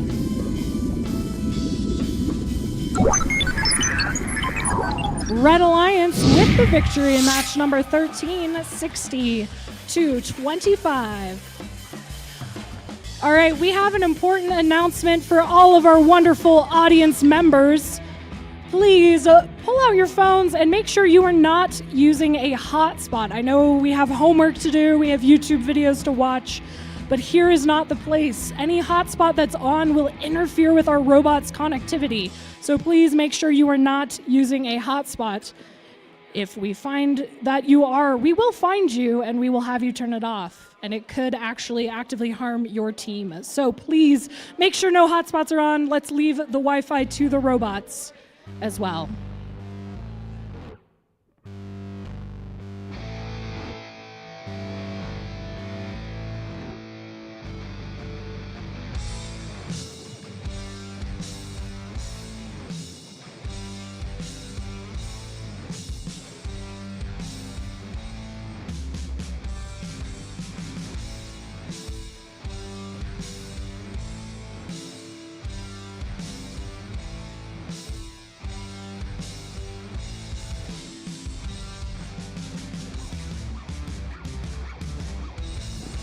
Well, with that announcement, who's ready for match 14? Kate's ready. All right, the crowd not so much ready here. Let's try to get some more energy up while we meet our teams over on the Red Alliance. Your first team is the Mech Warriors and Yeti Machina. Now the energy. Let's hear that energy for all of our teams in this match here. Over on the blue side, it's the Norse Coders and the BMS Reds Kids.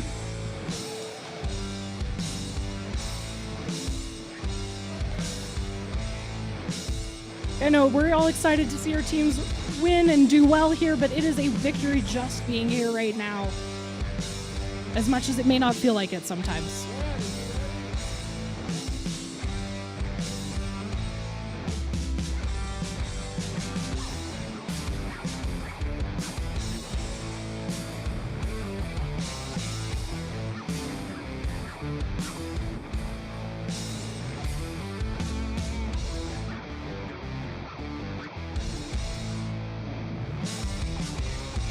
That is a thumbs up. Let's count down this match in 3, 2, 1, go. We do have one autonomous going here on the Red Alliance side, the Mech Warriors machine, taking that sample over to the lower basket. Using their cascading lift. Those lifts are built with string running through all the different joints to help ratchet it up and down, and it successfully scores a piece there into the high basket.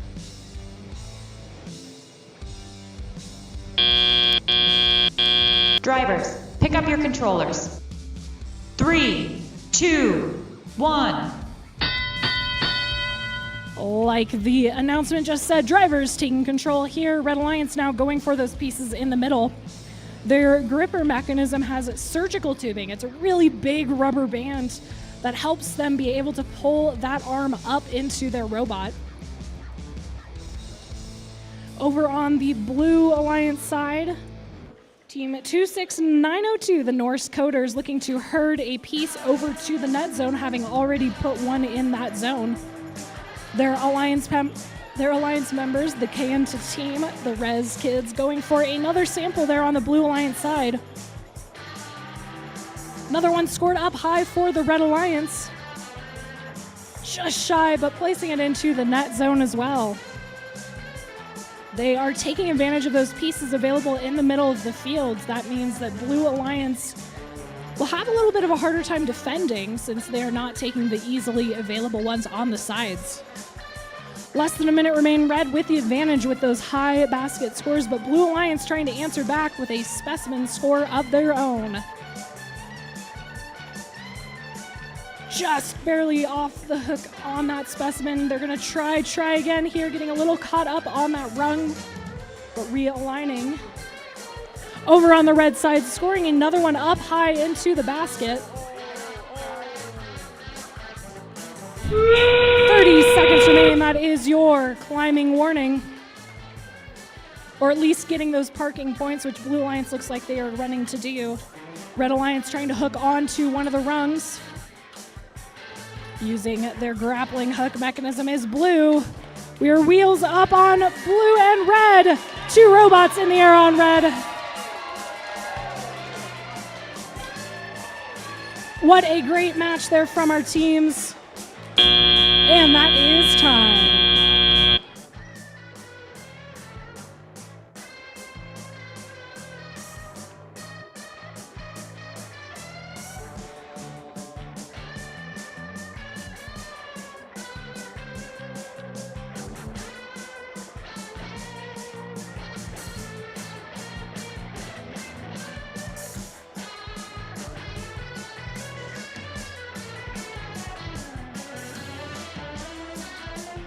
And your scores.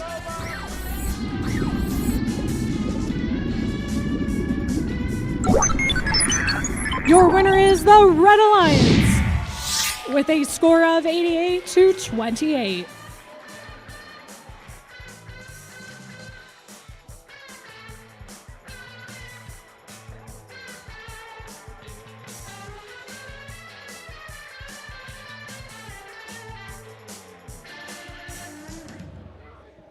Once again, I'm going to ask anyone to turn off their hotspots. FLL students, I'm so excited to see you here. Can we please clear the doorways so we can make sure people have a way to go in and out? Either come in and sit down or stand by that window back there. I'd like to make sure we have people not crowding the doorways, which we do have over to the side.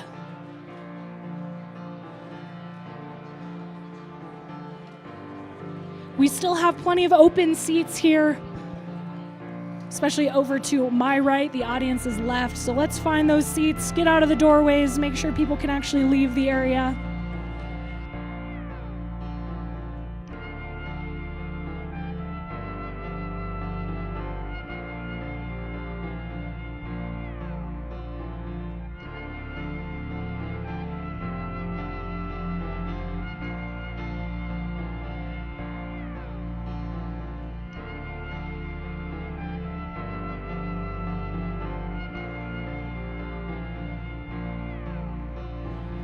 We are moving right along to match number 15 here. Oh, let's meet our teams, starting with our Red Alliance. It's Roaring Robotics and Shash. Do we have anyone? Who's cheering for our Red Alliance here? Is nobody cheering? Okay, I'm cheering for our Red Alliance now since we don't have people. Let's do that. Let's try that again here. Over on the blue side, we have the Robo Cougars and Stinger Robotics.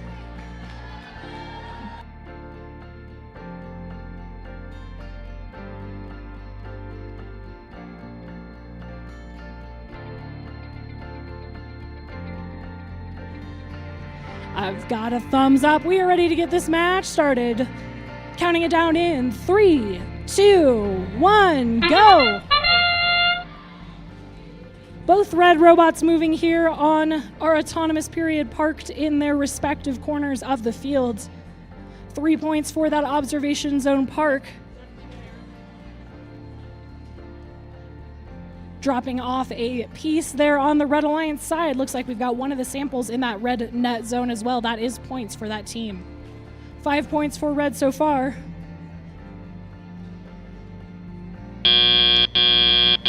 Drivers, pick up your controllers. 3, 2, 1. Blue Alliance now springing into life as the robot Bob placing a piece there into the lower basket. The Steel Stingers are now herding a piece into that zone as well, trying to take care of those pieces available on the field to that Alliance. Red Alliance now grabbing pieces from the center of the submersible, trying not to grab 2 at a time, just 1. As their Alliance partners place another piece there into the lower basket, helping to increase Red's lead by just a little bit, but Blue trying to narrow that difference as they pick up one of the Alliance neutral samples. You'll notice these pieces are different colors. Any Alliance may score on the yellow pieces. The blue pieces belong to their respective Alliance, and only those Alliance colored pieces may be hung on the submersible structure in the middle.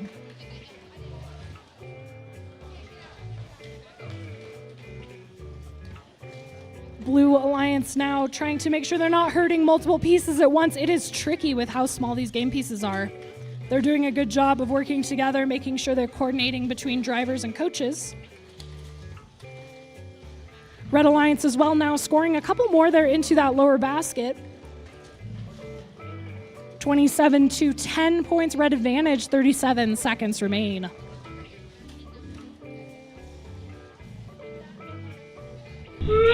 That is your end game warning. Teams are now going to line up to climb. Getting ready to take flight, get liftoff here. Red Alliance trying to do a chin up there onto the lower round. Blue Alliance does the same. We are wheels up on blue. Held on their Stingers, trying to score one last second. In 3, 2, 1, and time.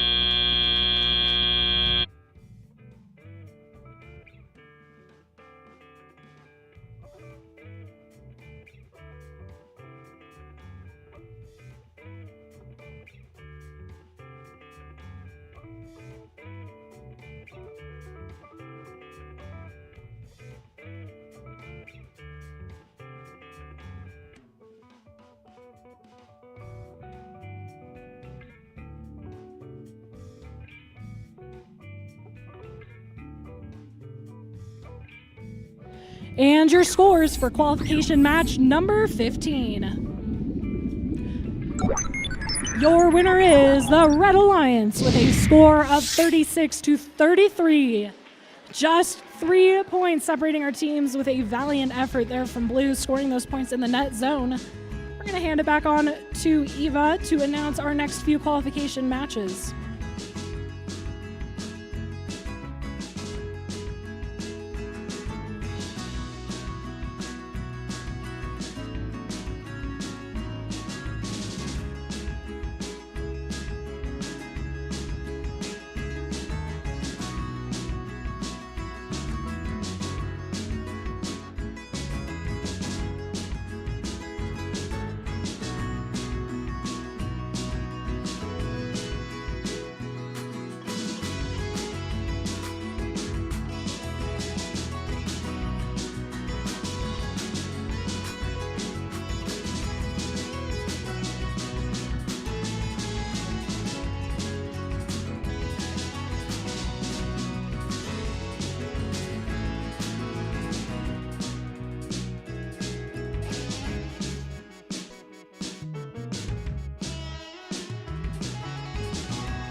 All right, while we wait, let's go ahead and meet our teams for qualification match number 16. Starting us off on the Red Alliance, 13517 CPR from Show Low, Arizona. Joining them on the Red Alliance is 7613 Sanawa Robotics from Flagstaff, Arizona. Facing off against them on the blue side of the field is 26009 the Colts from Kayenta, Arizona. Finally, last but certainly not least, it's 18445 Binary Bots from Chandler, Arizona.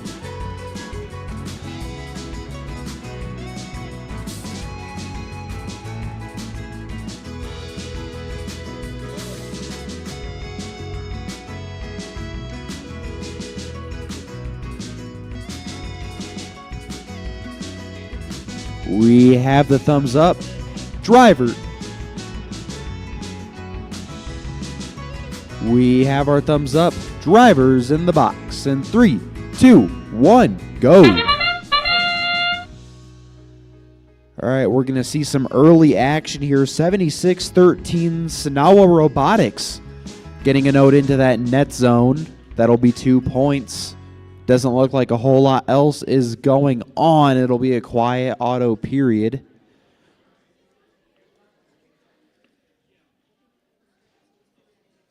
So how was everyone's lunch?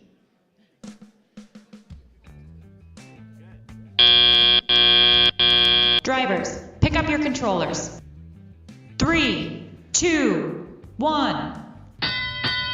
Thanks, y'all. That's good to hear. Anyway, we're in the driver-operated period. Got plenty of action going on. These machines being very, very careful to avoid controlling more than one game piece at once. Remember, that is a foul for those of you just tuning in at home. Over on the red side of the field, Sanawa going to keep doing the work that they started in the autonomous period, pushing game pieces, samples into the net zone. Those are 2 points apiece. Right now, they're taking a bit of a gamble, hoping they can outproduce the Blue Alliance on that alone. Speaking of the Blue Alliance, let's make a quick visit with 18445. They've been playing their game all day long, and they've been doing it well, using their speed to shuttle pieces into the net zone. Once again, they're playing a utility role. It remains to be seen what type of role these machines will play when it comes playoff time.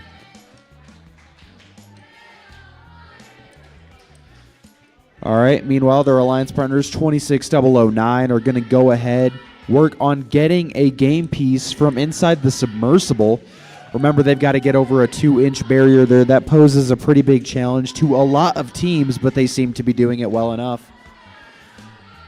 Meanwhile, on red, you can see 13517 CPR complementing their alliance partner's play style well, trying to climb while their alliance partner gets a few more points in. They're just going to go for that contact, totaling out to 6 points.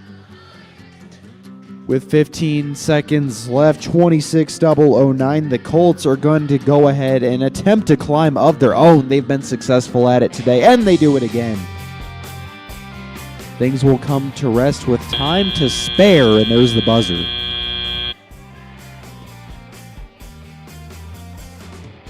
Something interesting to note is that these machines are judged based off of their position 3 seconds after the match ends.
it's the Blue Alliance. They're going to pick it up 39-37. 18-445 is going to move up into the top four, a highly coveted picking position. We'll see if they can hold on to it with a few matches left to play.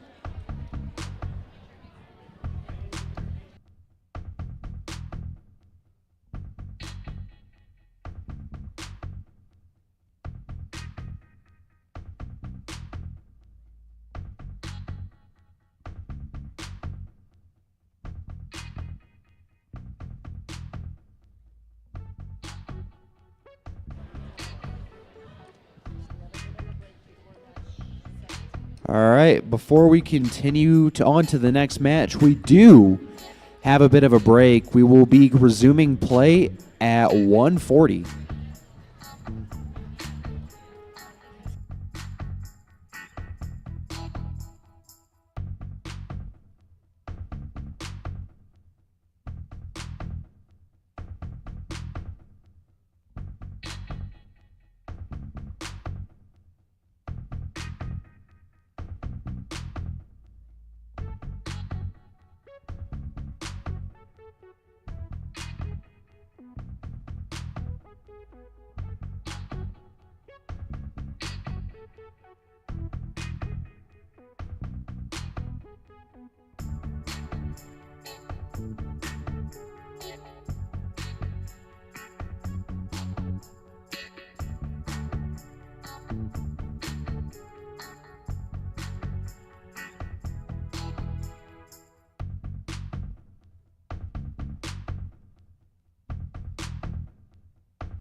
right, everyone. Hey, how's the matches going? Things going good?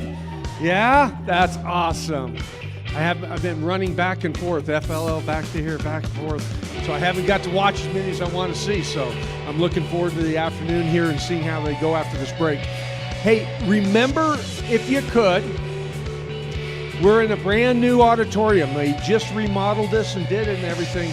And with that, one of the things that we always do, and this is what the Coconuts, we always tell the kids, whenever we go to hotels or any event, let's always leave it cleaner than we found it. I'm seeing a whole lot of papers and things and trash being left down on the ground. And I sure love it if you guys kind of help me out a little bit and just kind of police the area around you and try to clean up if you could. If you got a little trash or something, maybe just throw it. I know it might not be yours, but that's all right. If we help each other, then everyone's going to be better off for it. And that's all about gracious professionalism. So let's look forward to these afternoon matches. I want to see how they go, and you guys have a great day.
We're not quite at the end of our timeout period, but we're going to go ahead and meet our teams for match 17 anyway. Starting us off on the Red Alliance, it's 26-100, the Warrior Bots. Joining this rookie team is someone with about a decade of experience. It's 9743 Stinger Robotics.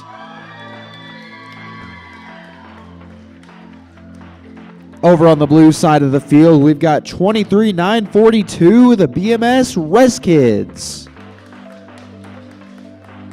And then joining them from Basis Flagstaff, it's Yeti Machina.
We've got the go-ahead.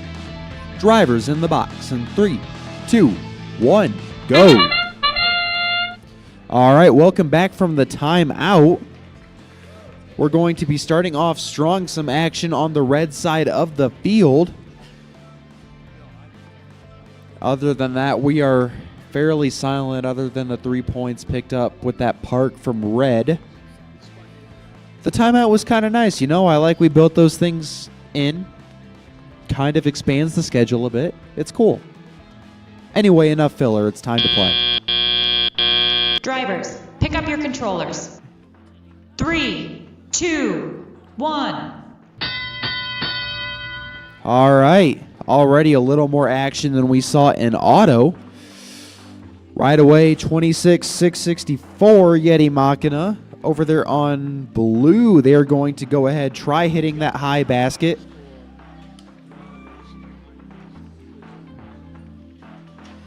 All right, meanwhile, let's visit in with our red side of the field. 97-43 Stinger Robotics. They've been hitting pieces into that net zone so far. Remember, that's 2 per for those of you just tuning in. Meanwhile, their alliance partners, 26100, gets their second sample on the second rung. Remember, each one of those they hang is 10 points. And so that's largely contributing to their advantage at the moment. 27-14 favoring the Red Alliance. Meanwhile, blue taking a different strategy. They're not going for specimens. They are going to go ahead and hit that blue basket, largely courtesy of 23-942. They're going to play some complimentary reefscape here with their alliance partners going after that high basket. Let's see if they can drop it in. And they do. That'll be 8 points, pulling the Blue Alliance ever closer, cutting this red lead to a razor-thin margin. All right. The horn has sounded. We are in the end game period, the final 30 seconds of the match. Right now, red is up by 7. However, that's not set in stone. Blue gets the first climb. That'll be 15.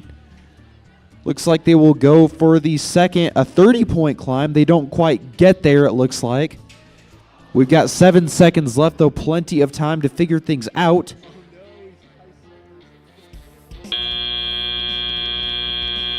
It looks like 2 machines in the air. Or 3 when all is said and done. That's the most we've seen today.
We have our scores for the last match, number 17.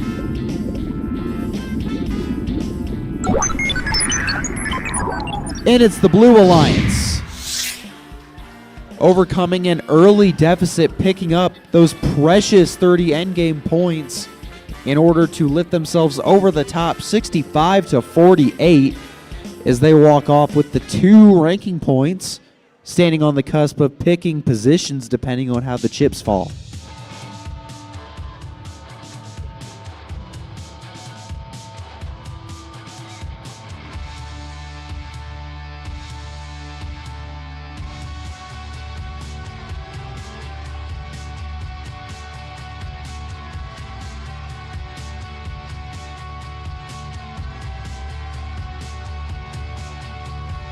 Let's go ahead and meet our teams for qualification match number 18. Starting us off on red 1, it's 13-5-17 Team CPR from Show Low, Arizona. Joining them on the red alliance is 14-4-36 Roaring Robotics from Kingman, Arizona. Over on the blue side of the field, starting us off, we've got 76-13 Sanawa Robotics, competing since 2013. And then joining them on blue is 18-291 the Mech Warriors from Prescott, excuse me.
All right, we have the go-ahead from the ref. Drivers in the box in 3, 2, 1, go. The trumpet has sounded and we are off. The Blue Alliance starting off strong. It does look like they're going to go for some basket points. Warriors have demonstrated an ability to hit these points earlier on. Let's see if they can do it again, and they do. That'll be 8 early points for the Blue Alliance, putting them up 8-3.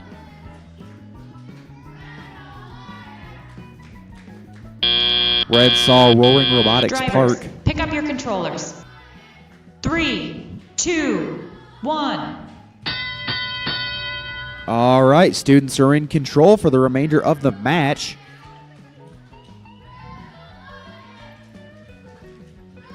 On the red side of the field, you're going to see Roaring Robotics, the sole source of production during auto, looking to be a good source of production during the teleop, and they hit that mid basket for 4 points. That'll widen this lead they've got here. That'll close the deficit, excuse me, that they've got here early, but it's still 22-9. Over on the red side of the blue side of the field, excuse me, 18-291 is going to get a third. They'll have totaled out to 24 points in that high basket. That's largely the reason they are ahead. 37-19. We've got a minute left here in qualification match 18.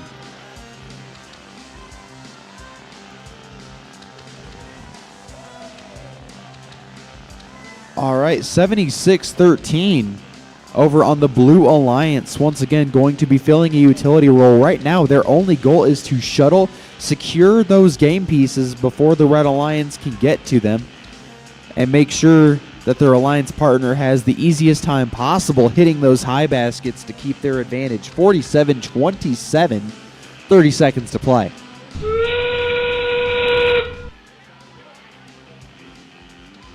We're seeing a bit of contention over on red between those two alliance robots, but it's cleared quickly. Unfortunately, Roaring goes for another piece, but it falls. That will still count for 2 points. Now with final 10 seconds, it looks like we have one robot apiece on the air for 15 points. Red's going to shoot for that second rung. Will they get it? No. That'll be the end of the match.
We have our scores.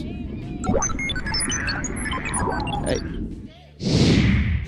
You're blocking the projector, buddy. Anyway, 73-47 as 18-291 with a couple matches left moves up into that first picking position. That's the Mech Warriors.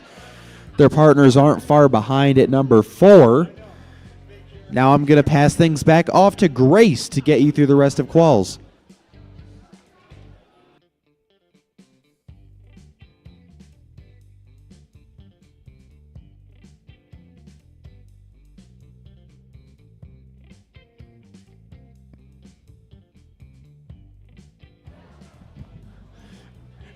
Man, it's great watching these last matches. Remember, teams, we only have 2 more matches. We have qualifying match 19 and 20. And then what's going to happen is we are going to go into our alliance selection.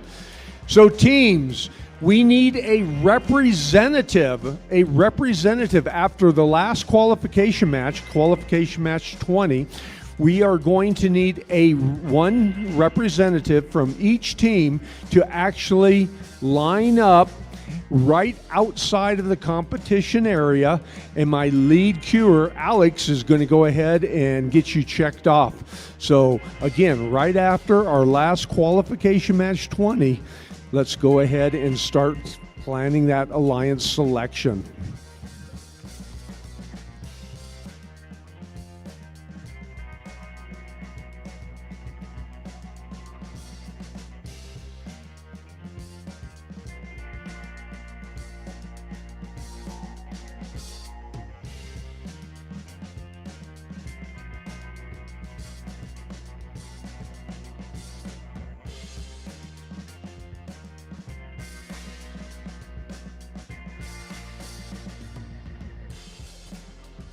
Well, we are ready to meet our teams here in qualification match number 19.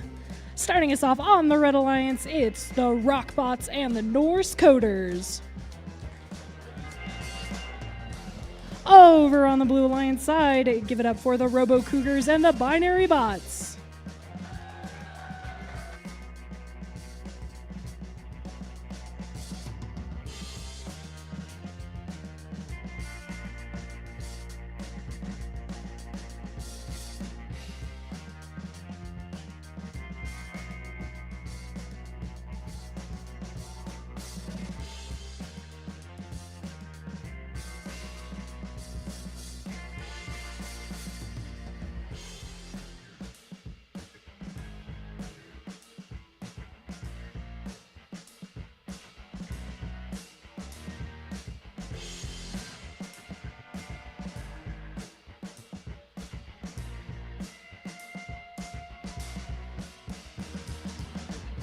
I've got a thumbs up. We are ready to get this match started.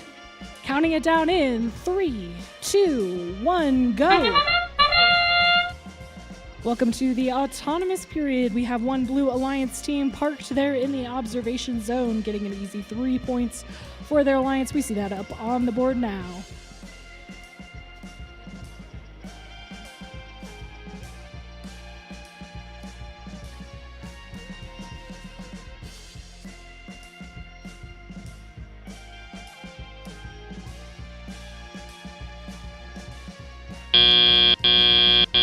Drivers, pick up your controllers. 3, 2, 1. This is our second to last qualification match here at the High Country Qualifier. Blue Alliance running as fast as they can, the binary bots, crunching those ones and zeros to place those pieces into their net zone. Their alliance partners grabbing a hold of a specimen available to them on the alliance wall there. And they are successfully hanging a specimen there up onto the upper rung. Blue Alliance dropping off another sample there. Over on the Red Alliance side, they have dropped off one into their net zone as well, trying to get those extra points. Taking a look at what is going on with their robot as their alliance partners try to help them out of the way, making sure they can still score in that area. Binary bots and their alliance partners, the Robo Cougars, working together to score there into the baskets and the net zone as the binary bots clear a sample out of their chassis area.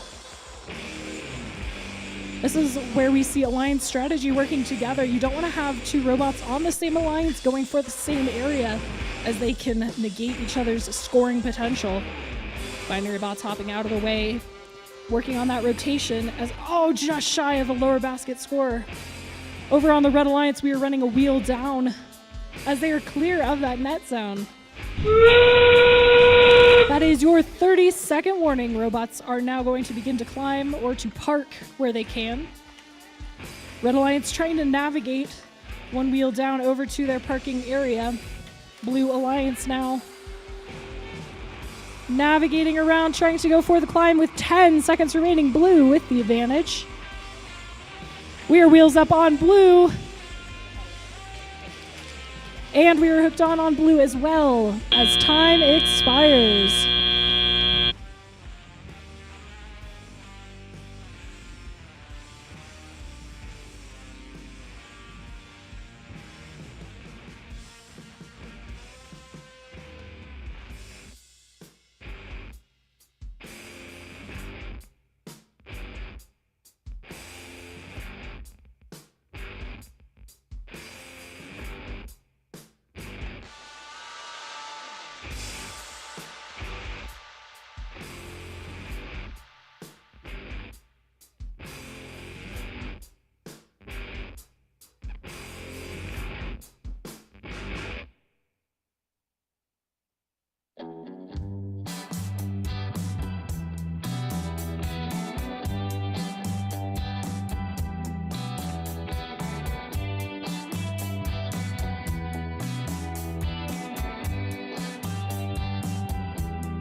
And your scores. Your winner is the Blue Alliance with a score of 51-16.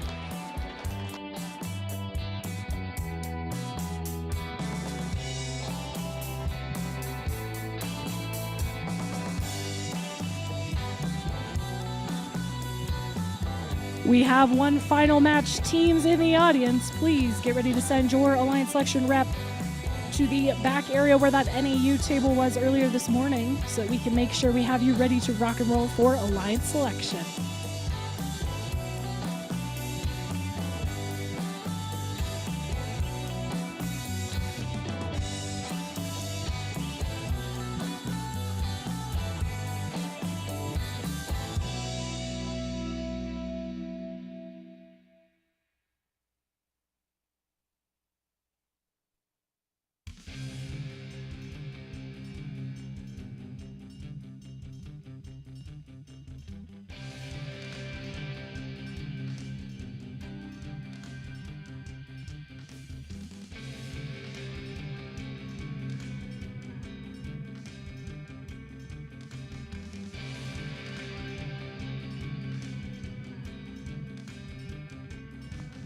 All right, who's ready to meet our teams for our final qualification match? Nobody's ready? Let's try that again. Who's ready to meet our teams? It's our final qualification match. There we go. Okay, I promise I won't do that too much more today. Starting with our Red Alliance, we've got the Geese of Freedom and Shash. Over on the blue side, give it up for Roxas on Tech and Colts.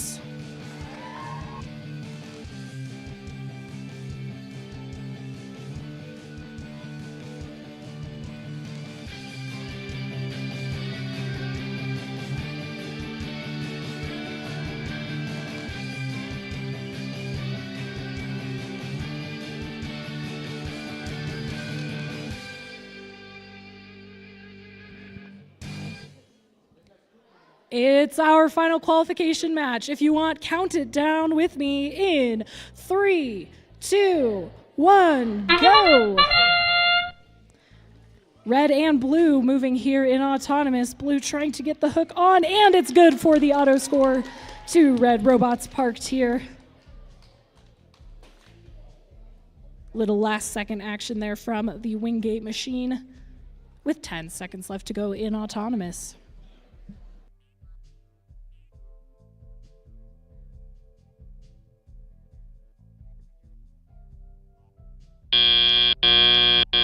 Drivers, pick up your controllers. 3, 2, 1.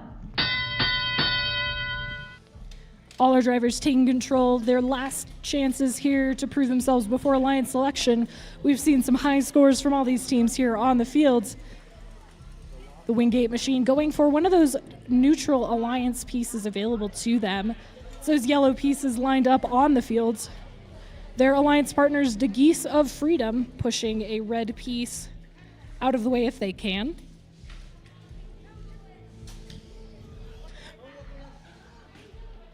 Blue Alliance now placing a piece, making sure their robot is out of the way when the human player places it on the Alliance wall.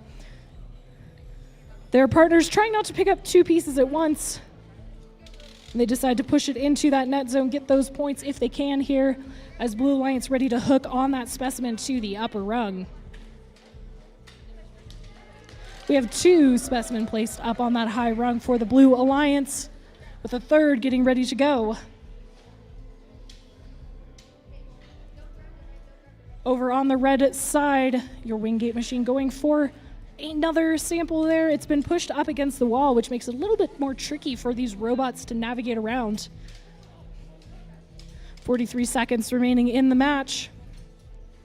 Blue with the advantage moving forward, trying to get that 3rd specimen scored up high, just shy. Looks like they may be running into the bottom of the submarine, but they get scored there, going for number 4 with 30 seconds remaining. Their Alliance partners trying to pick up a piece as well. Red Alliance going for the park and climb as they can here.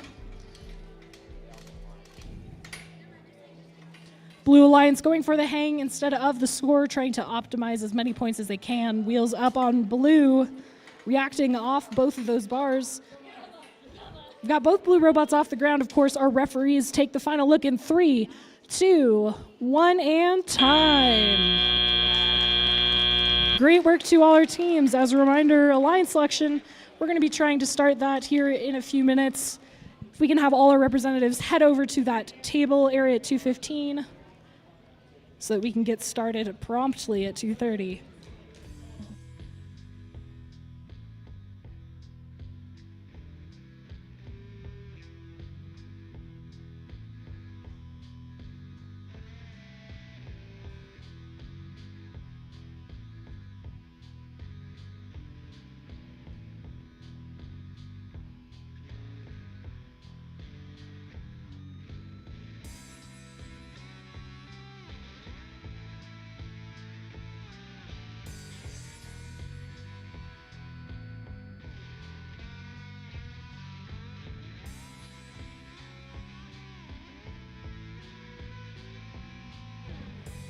And with that, we have your final scores.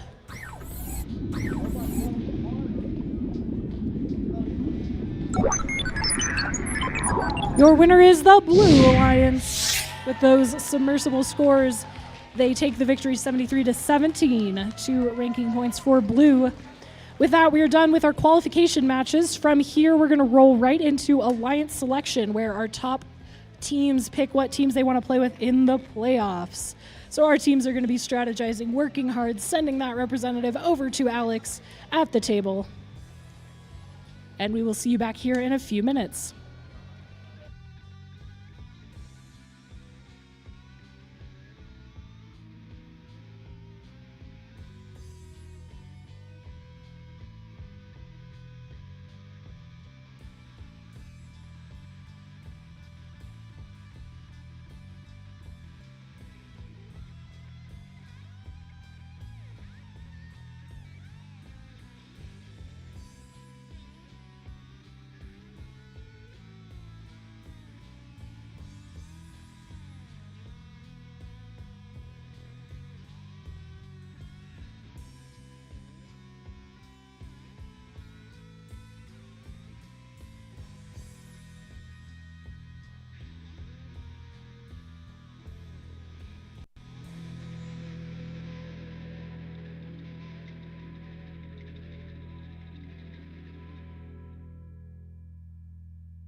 I'll bring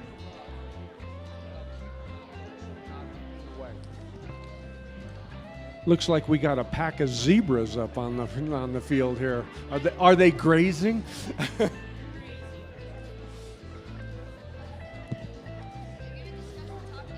What's that? That's it.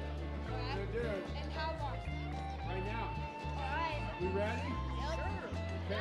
I cracked my elbow, so Where that's you guys good. at? We were in fourth, but it might have changed. Fourth, is that where you're sitting? Maybe it might have You changed. guys are Lions captains. Oh, we are? That's what it's gonna be. Someone needs to check. Coach might want to make sure. He's gone through this before.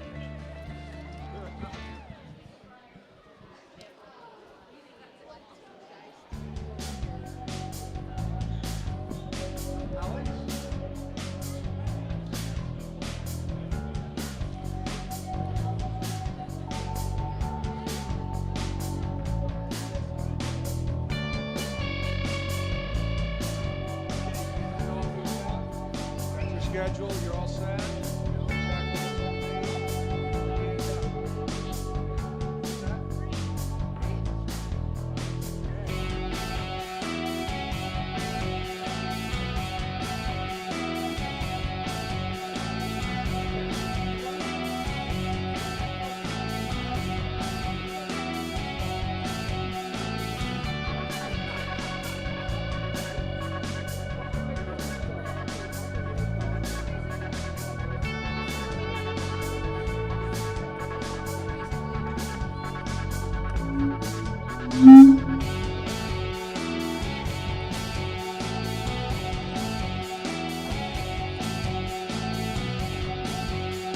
You guys been sitting down. It's great. This is kind of a good feeling.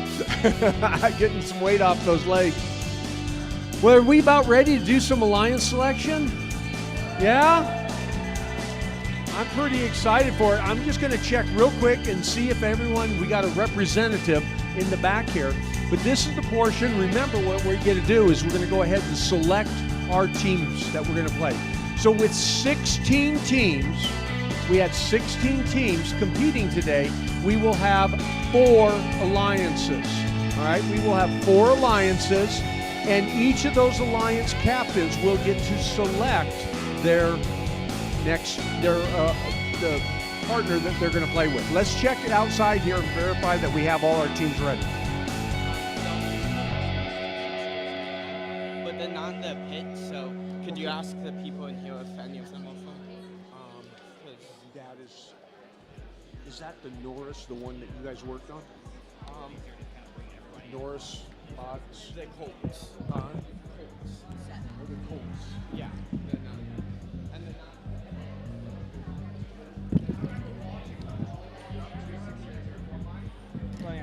Do I have an alliance representative for Team 26009?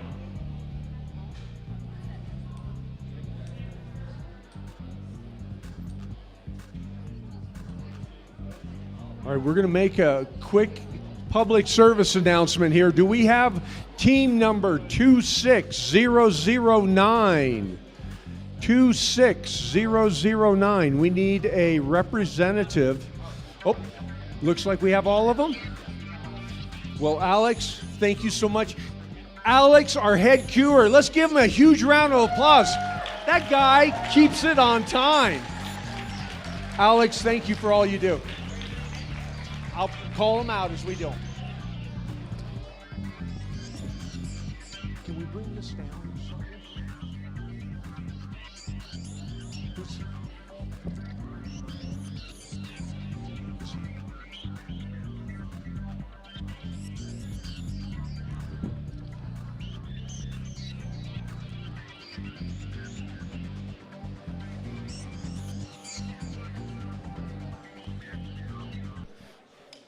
All right, folks.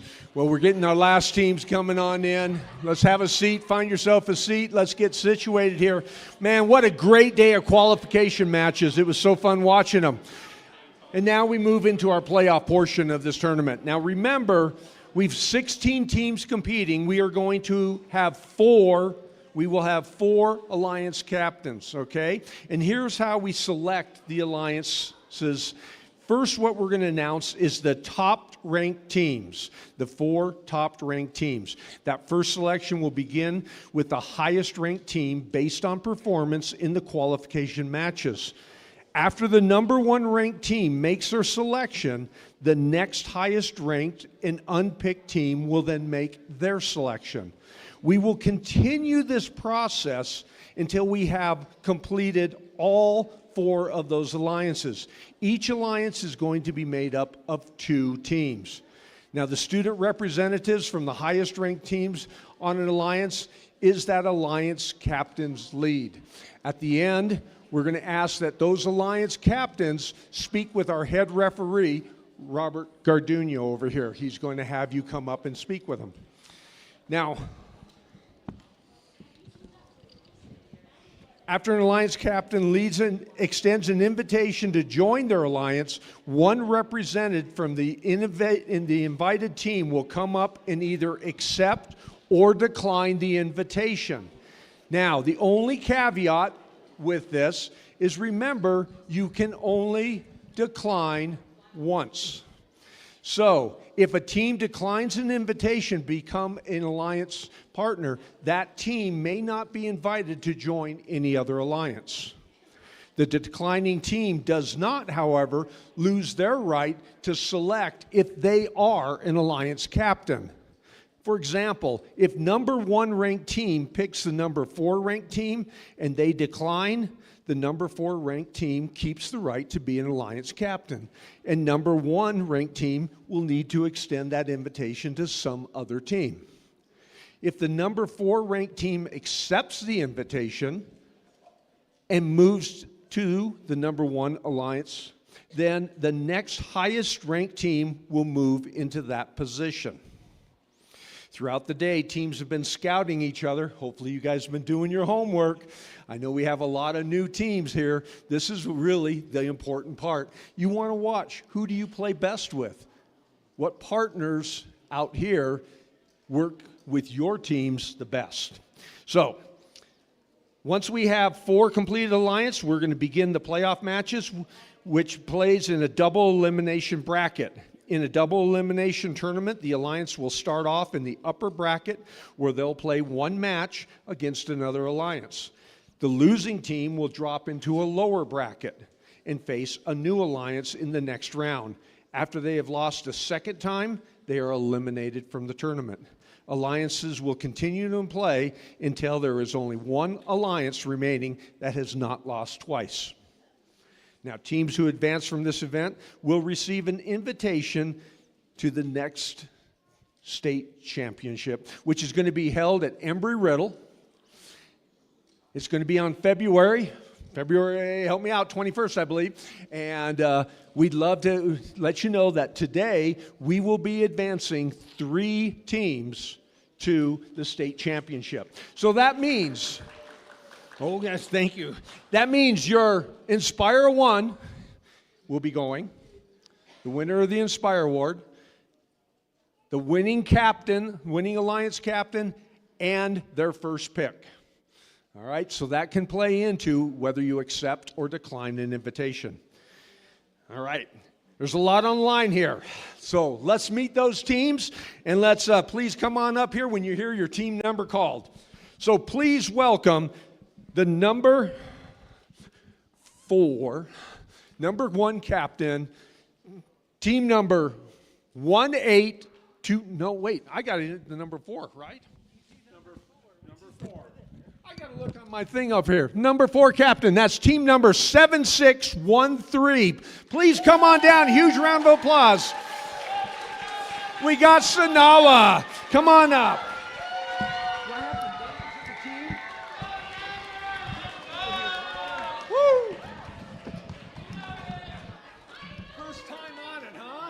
Congratulations. Are you ready? Excellent. I'm going to have you stand right here, okay? Perfect. Just right here in the blue. Okay, be careful. Don't step down. Excellent. Okay. All right, well, let's look at our number 3 alliance captain. That's team number 23940.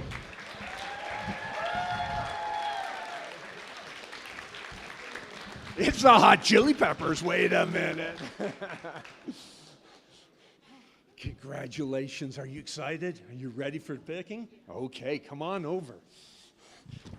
I'm going to have you stand right here. Thank you so much. For many of these teams, this is the first time they've had someone up. I was just talking to a coach, and he go, man, my team now, my FTC team is in a better position than my FRC team ever was. This is great. All right. So our next number 2 Alliance captain is team number 18445. That's the Binary Bots. Come on down.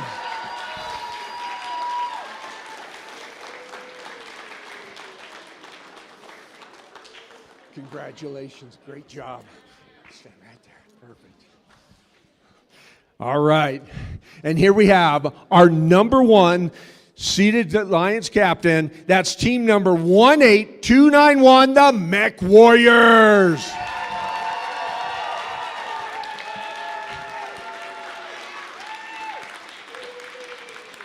Congratulations. Thank you. Okay. Well, now the big time. You got to pick your alliance partner. I do have to. Okay. Do you have someone in mind? I think I do. Team 18291 would graciously invite Team 26100. I don't know their name. What's their name? 26100? 26100. Number 6. Yeah, come on down. That's the Warrior Bots.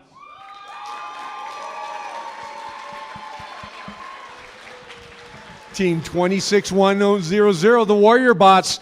What do you do? We would graciously accept your invitation. We've got our first partners right here, our number 1 seeded captains. Go ahead. All right, we're going to step over here to number 2. All right, number 2, Alliance captain. Who is going to be your alliance pick? Team 18445 Binary Bots would graciously invite Team 23940 Robo Cougars. Team 23940, the Robo Cougars. Well, you got a decision to make. What are you going to do? We would decline your acceptance. Sorry. All right, that's all right. They want to be captains themselves, folks. That's a good thing. There's nothing wrong. That's good. That's why we're scouting, so thank you.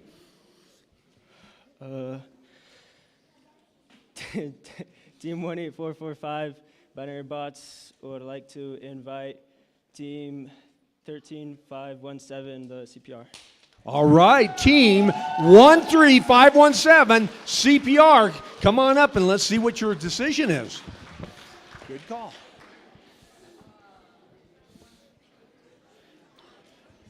Team 13517 would like to graciously accept.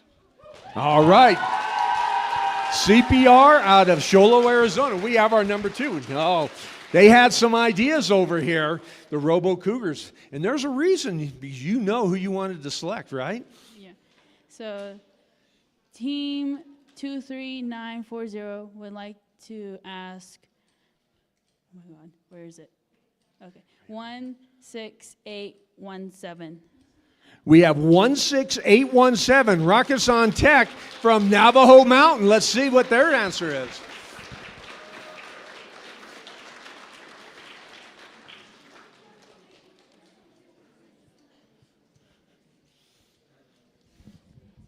Team 16817 would like to graciously accept your invitation. We have our number 3 seeded alliance. Now let's step over. All right, here we are with the Sonawa Mustangs, our middle school here in Flagstaff, Arizona. Wow, I'm going to say, you guys, your coaches had this team for some time, and now you're sitting up here in the big seat, aren't you? Ooh, are you ready? Okay. Team 7613 would like to graciously invite Team 24286. We have 24286. That's Sash from the Navajo Reservation. And let's see as they are coming on up. Wingate Sash, what's the decision? 24286 would graciously accept the offer. Right here. Congratulations. Well, folks, wow, these are going to be our 8 teams that are going to be competing for our championship Flagstaff qualifier. We have our first seed alliance, second seed alliance, our third seed alliance, and number 4. Captains, I'm going to ask you to please talk to Robert Garduno, your head referee, and we're going to get these matches started promptly at 2:45. That's what my scorekeeper says. We're excited for it. Don't go far. Hey, folks, if you didn't get selected, remember, we are handing out a lot of awards and everything. Those judges have been interviewing and talking to you, so we're excited to see how this all plays out. Thanks again, and let's dive into the deep. Time.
All right, we've got everyone back on the field, so we're going to go ahead and introduce teams for our first playoff match.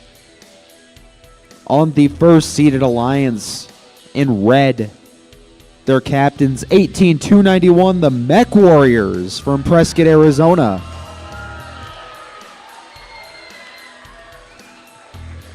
Joining this duo, it's 26-100, the Warrior Bots from right here in Flagstaff.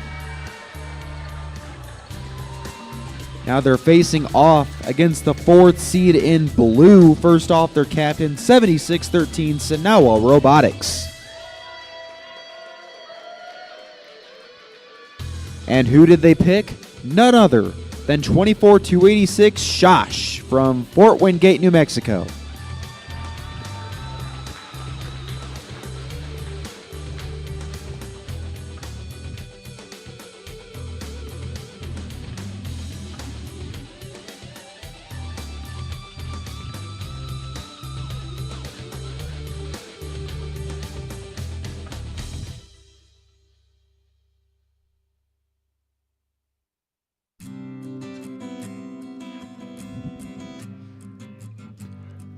All right, we've got the go-ahead. Driver is in the box in 3, 2, 1, go! Our first playoff match versus the 1 seed and the 4 seed. Remember that we've moved to a double elimination format this year, so the loser is not eliminated, but they will move to the lower bracket. Early on, we're seeing a little bit of production from both sides. Red Alliance will take an early 11-5 advantage, largely owing to 18-291 score in the top basket. Drivers, pick up your controllers. 3, 2, 1. All right, 19-7 is your tally as we get into the driver-operated period. Looks like 18-291. The Mech Warriors are going to go ahead and hit another 8-point piece up into that top basket. Meanwhile, their alliance partner trying to play both of the metas here. Their alliance partners 26-100, the Warrior Bots, are going to go ahead try placing specimens on that top rung for 10 points apiece. Meanwhile, on the Blue Alliance, it's a bit of a different strategy here. Their captain, 76-13, Sanawa Robotics. They're largely in a shuttling role, trying to get as many pieces to their human player to connect those specimen hooks on.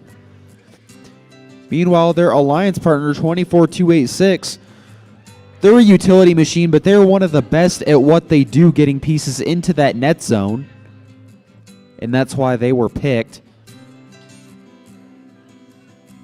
Now we have 50 seconds left. Red Alliance up 61-13 with a decisive lead at the moment.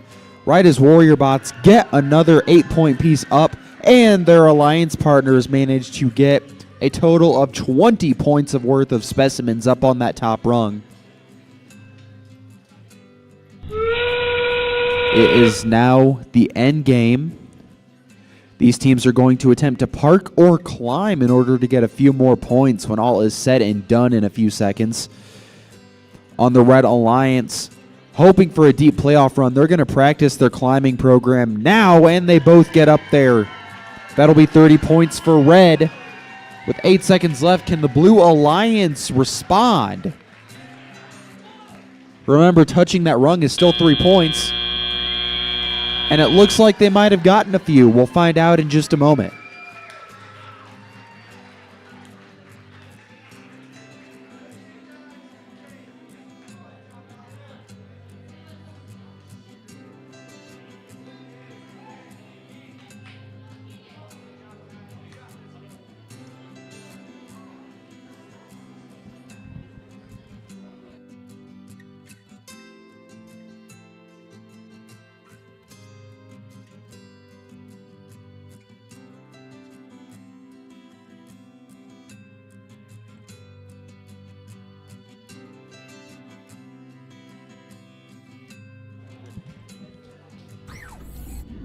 All right, it looks like we have our score back to us. It's the Red Alliance. They are going to move on in the lower bracket. They will play against the winner of this 2v3 matchup we have coming up in just a moment. Meanwhile, the 4th seeded Alliance will move into the lower bracket and will play the loser of that 2v3 match coming up in just a moment when we return.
All right, 2v3 match coming up. Our machines are on the field, so let's go ahead and meet these playoff alliances. In red, it's the number 2 seed and their captain, 18445, the Binary Bots. Joining them is a team with a few more years under their belt. It's 13517 CPR.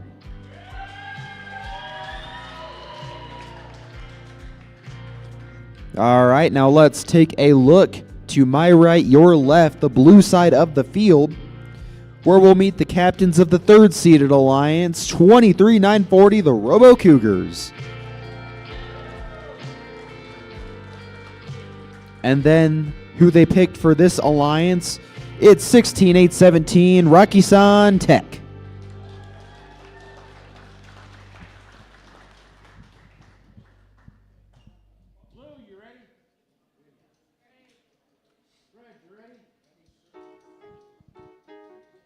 All right, drivers in the box in 3, 2, 1, go. All right, 2v3 here in our second playoff match. 16-8-17 starting off strong, going for that high-rung specimen.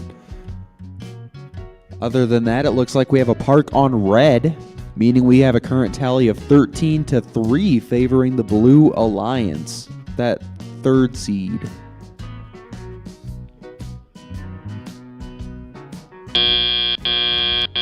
Drivers, pick up your controllers. 3, 2, 1. Something interesting to note is that statistically speaking, the 3rd seed has an advantage, but we'll see if that holds up today with the new picking rules. It's currently 33-9, 3rd seed. And over on blue, 23-940 is going to look to extend that, dropping a piece gracefully into that middle bucket for 4 points. Meanwhile, on the red side of the field, they're in an early deficit and they're playing catch-up now. And you're going to see their alliance captain, 18445, the Binary Bots, are going to be shuttling game pieces into that net zone. Remember, that'll be 2 per piece. It looks like they have 8 or 10 points altogether in there at the moment. 60-13, Blue Alliance.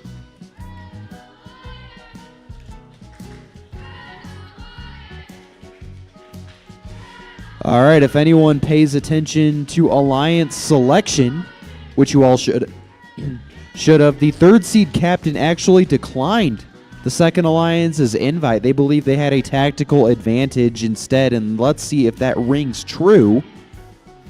It's currently 74-15, third seed.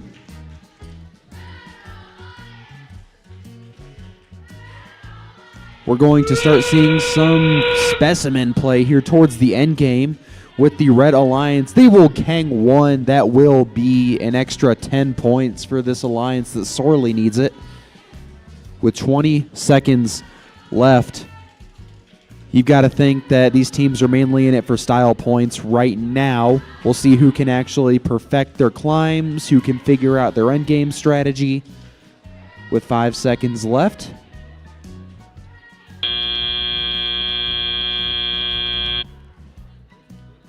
All right, who climbs and who doesn't is largely going to come down to judge discretion there.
We have our scores, it looks like.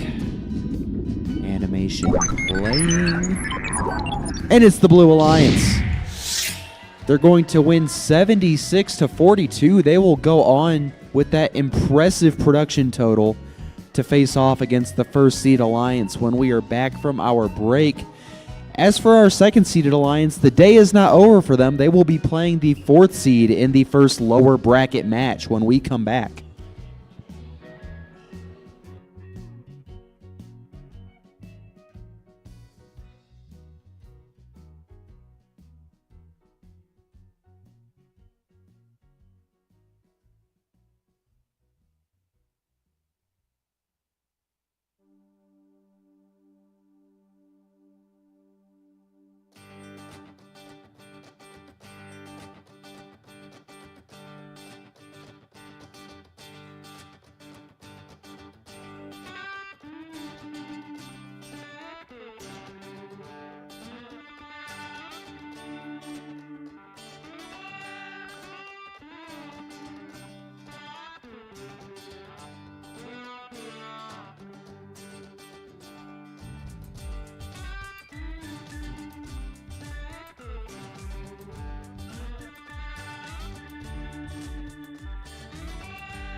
All right, welcome to the start of round 2 of our playoffs here at the High Country Qualifier.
All right, let's go ahead and introduce our alliances for this next qualification match. Starting us off over on the red side of the field, we have our 4th seeded alliance with their captain, 7613 Sanawa Robotics from Flagstaff, Arizona.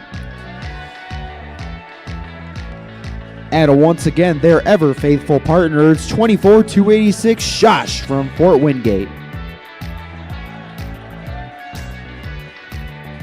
All right, and over on the opposing side of the field in blue, it is going to be their captains, 18445, the Binary Bots from Chandler, Arizona, and their partners, 13517 CPR from Show Low, Arizona.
All right, the start of round 2 underway. Drivers in the box in 3, 2, 1, go.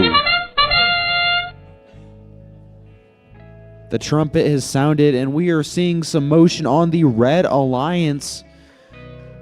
It does look like 1 piece scored in the net zone and 1 park to bring their total to 5.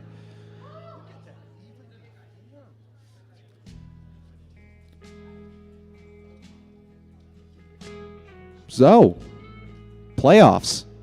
How about it? Drivers, pick up your controllers. 3, 2, 1.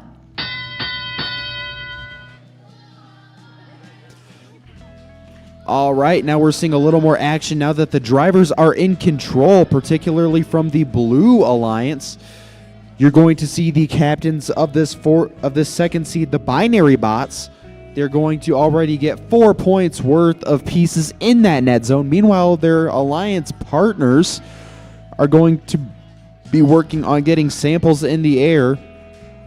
That may be the equalizer because they are facing off against an alliance which has higher production on paper. But it's still 7-6 favoring the red alliance. Remember, that's your 4th seed. It does look, unfortunately, like for the second seed, CPR does drop a piece, but there is plenty of time to recover. They are certainly not out. Remember, this is our first elimination match. The winner moves on through the lower bracket. They'll play the loser of that 1v3 matchup, and the loser will be watching from the stands. All right, it does look like Alliance 2 has retaken command with 30 seconds left, 22-11. They have an 11-point advantage. Now we are in the end game. It does look like a couple of machines are locking frames. Let's hope they can get that cleared up. All right, it's still tight, and with the event on the line for both of these teams, what are they willing to risk?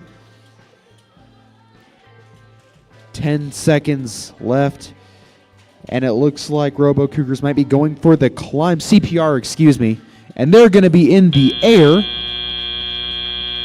We'll see if that counts in just a moment. Over on red, we'll see what counts as a 3-point Tier 1 climb, and we'll be back with you in a moment.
All right, we have our scores. Loading, and it's the Red Alliance. The 4th seed pulls off the upset and survives and advances. They'll be facing off against either the 1st or the 3rd seed, depending on how our next match plays out. Now, while they are moving on, the 2nd seeded Alliance is eliminated. Before we move on, can you join me in giving a warm round of applause to 18445, the Binary Bots, and 13517 CPR for showing up, having an amazing time at qualifications, making this event so much better with their presence, and competing like crazy. Thank you.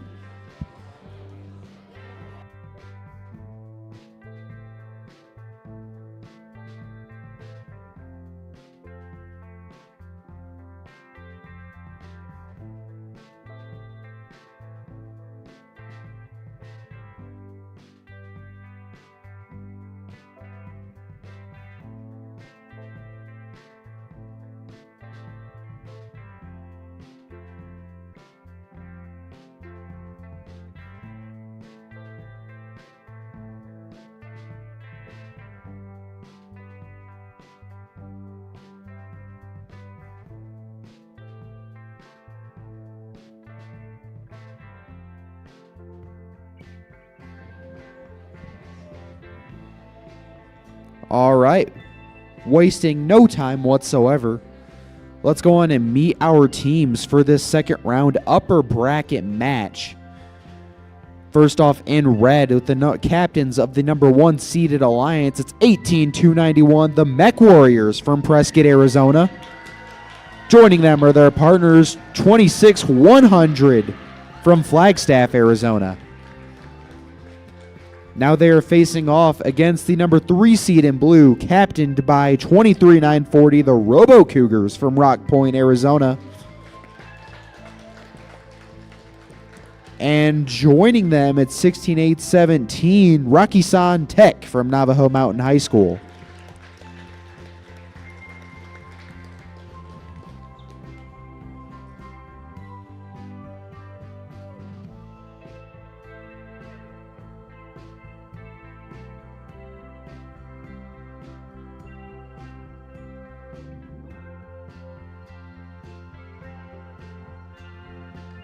A little reminder of the stakes here. Winner moves on into the finals. The loser is not eliminated, but they will go on to face off against a formidable 4 seed in the lower bracket.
All right, we've got the thumbs up drivers in the box. And 3, 2, 1, go.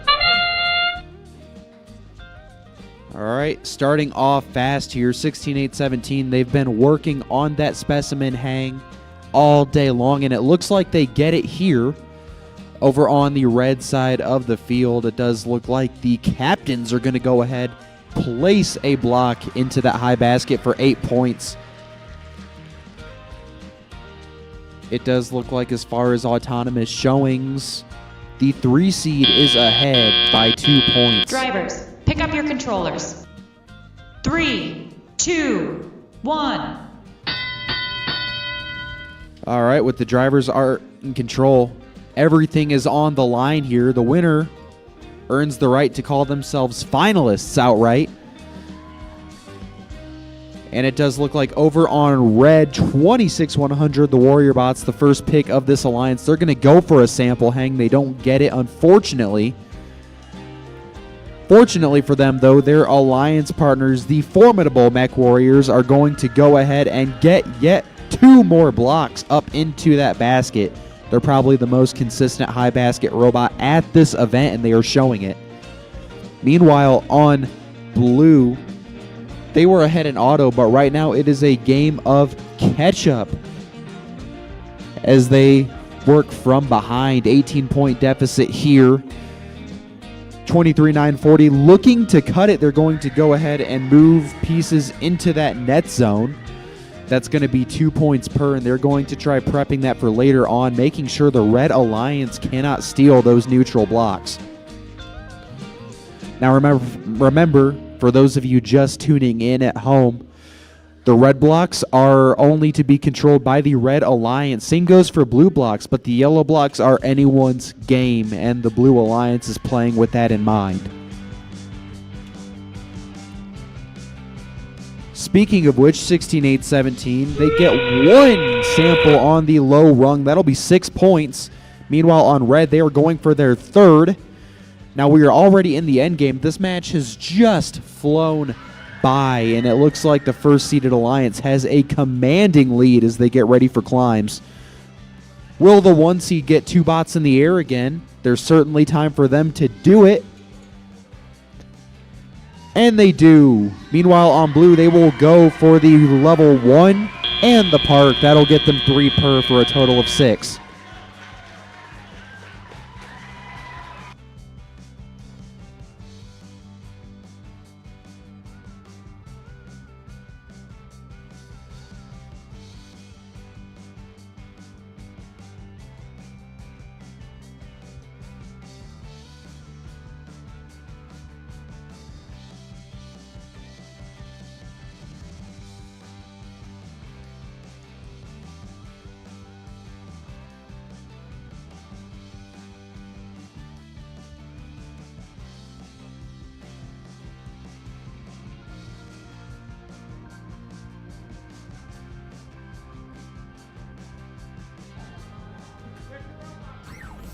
All right, we have our scores.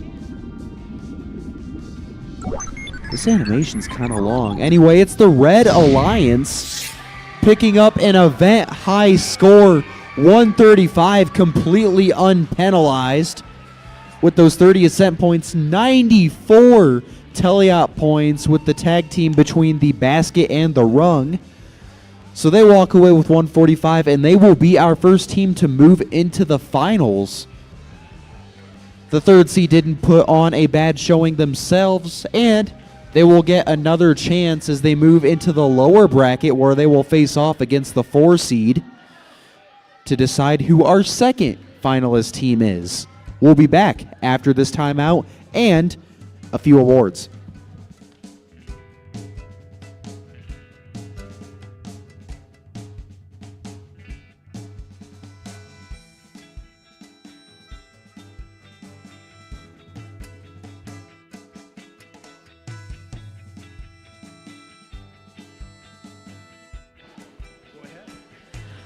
Okay, who's ready to receive some awards? So what I'm hearing is nobody wants any awards. Nobody wants to win anything. Okay, we can go home. We can go home now. I don't think anyone wants. Are we sure? Who's ready for awards here? We're going to have our judges. As you can see, we have a little bit of narrow space. We don't want anyone falling off the stage. So as a reminder to our teams, please walk with purpose. Don't fall off the stage, all that good stuff. Our judges have been hard at work today determining who among the teams has great design and community outreach and everything. We are so excited to have those teams recognized today. But before we recognize our teams, I want to hand it over to Dave, who's walking away from me. After he's done, making sure that we don't have anyone fall off the stage here, because we're going to announce our Volunteer of the Year award. All right, everyone, give it up for Dave. Wow. Look at these amazing folks up here. This is great. You know, again, I just want to say thank you. I want teams, can you please do this for me right now? Will you please look, find your coach. Find your coach, mentor. Anyone around? Where are they? Look at them. They're already gone out of the pits.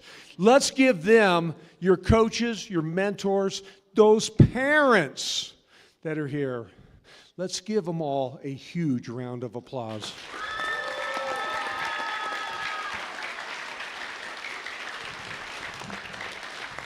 Understand, parents, none of this would happen without you, so thank you, thank you. You know, you give, I don't have any kids in the system anymore. My kids are grown and have their own kids now and grandkids, and it gives me hope for the future when I see this happening out here. This is so cool.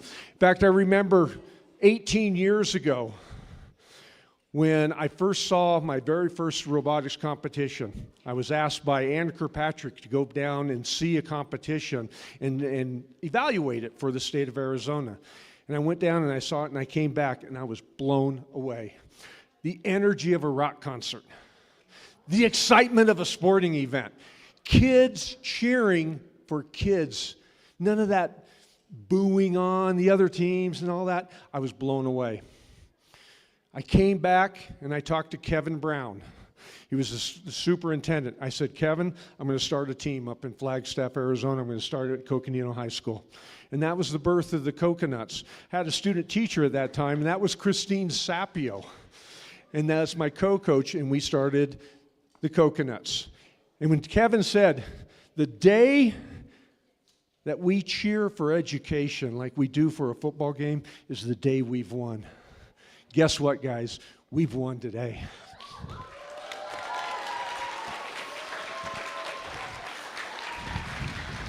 So Kevin, the dream's still alive. I know he's out there, he's out enjoying himself. But you know, none of this would happen if we didn't have those amazing volunteers. You know, they say it takes a village to raise a child. And it's so true. It takes a village to make this happen. And I couldn't do it. Christine and I couldn't do it without the amazing support. I could not do any of it with the amazing support that my wife allows me to do this right here. Because I spend an inordinate amount of time. But you know what? It takes a village to actually do this and a group of volunteers. So I just want to thank all of those volunteers, these amazing people up here in the background, up on the other side of the gym. Thank you for all you do. Thank you. But I do have a special recognition. I'd like to give a volunteer of the High Country Qualifier FTC this year, because I couldn't do it. We could not do it without the background support.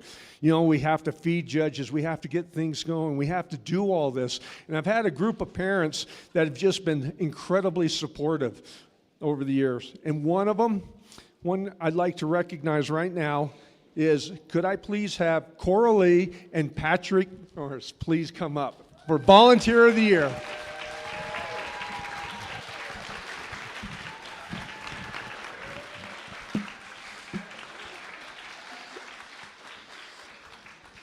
Guys, thank you for all you do in making this possible.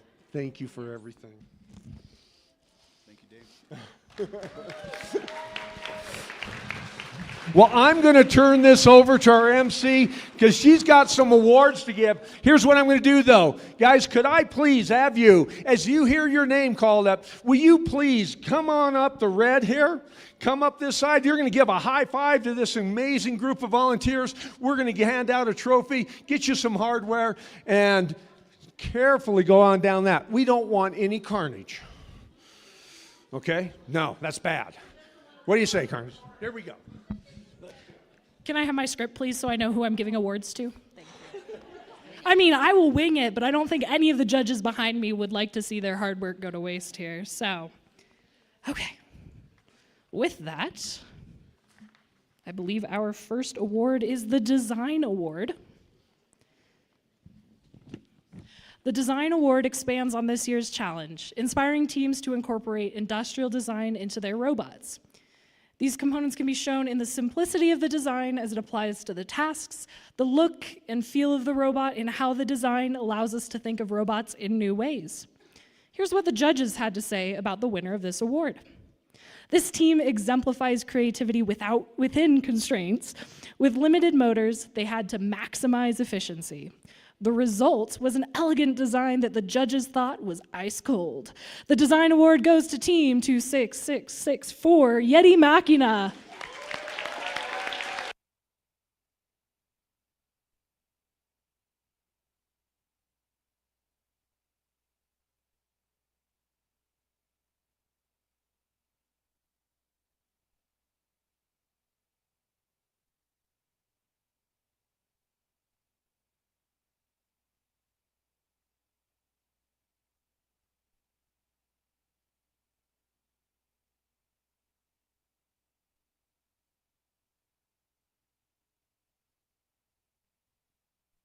All right, and we have one other award we're going to give out in this break, and that is the Motivate Award. The Motivate Award recognizes a team that celebrates the culture of FIRST and clearly shows what it means to be a team.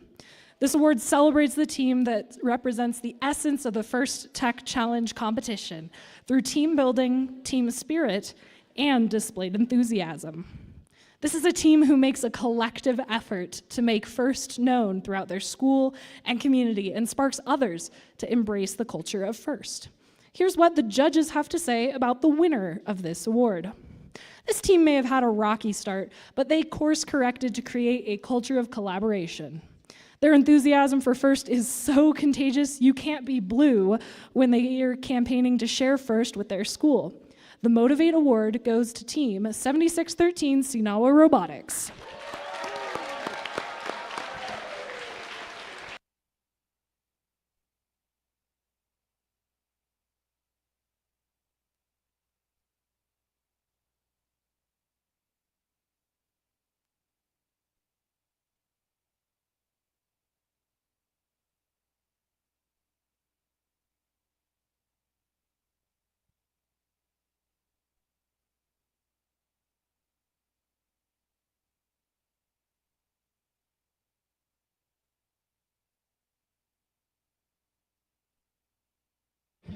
Well, with that, those are our awards for this segment. Judges, you may now have a seat, and we will be right back in a few minutes with some more robot action.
All right, 3v4 in the lower bracket. The risk is high. The reward's even higher. Now, just to get a quick pulse on things, who here thinks that the third seed is going to move on and get a rematch against the first seed in the finals? All right. Now, who thinks that the fourth seed is going to pull off an upset to go on into the finals and rematch against the first seed?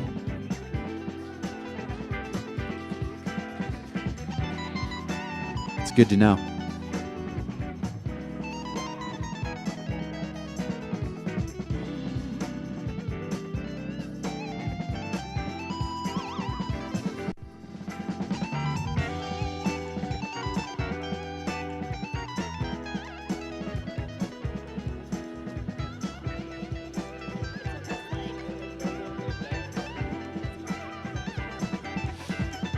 All right, on that note, let's go ahead and intro our teams.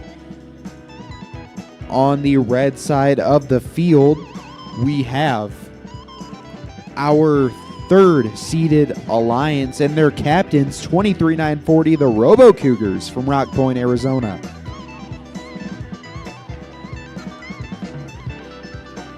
All right, and then joining them, once again, all reliable, 16-817, Rocky San Tech from Navajo Mountain High School. All right, now over on the blue side of the field, let's get reacquainted with our captain, 7613, Sanawa Robotics. All right, and then joining them is 24-286, Shosh from Fort Wingate, New Mexico. They came a long way to be here.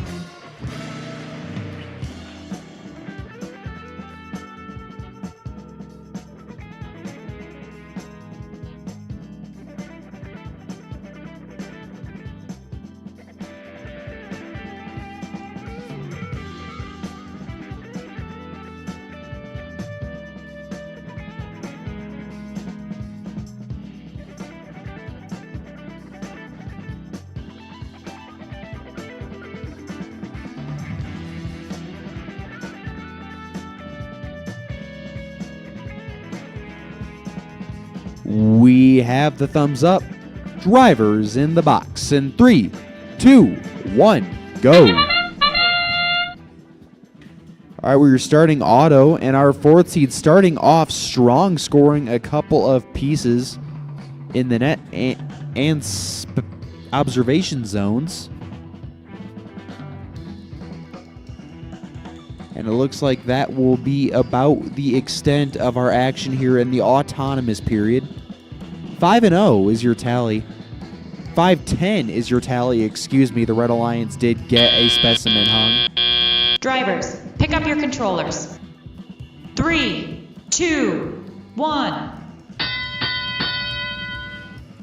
All right, after a fairly quiet autonomous, Red takes the advantage 23-7. A few more points for assess there at the end.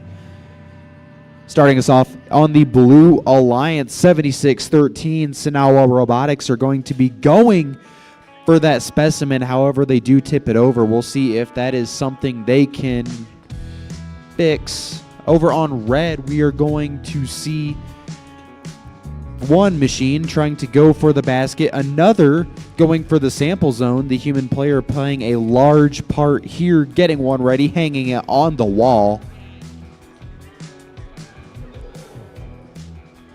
Now remember, both of these alliances are playing for a rematch against the first seed in a finals or bust scenario.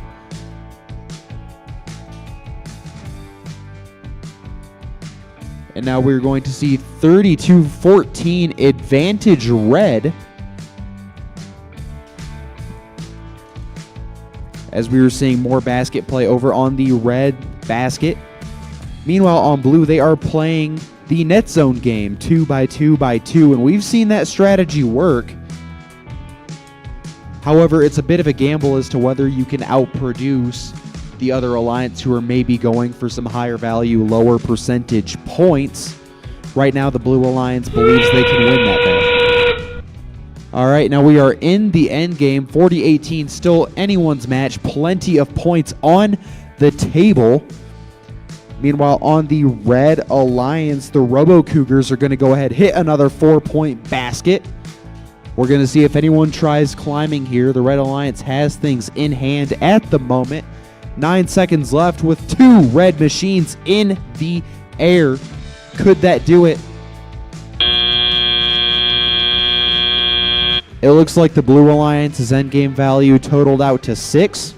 We'll see what that ends up being in just a moment.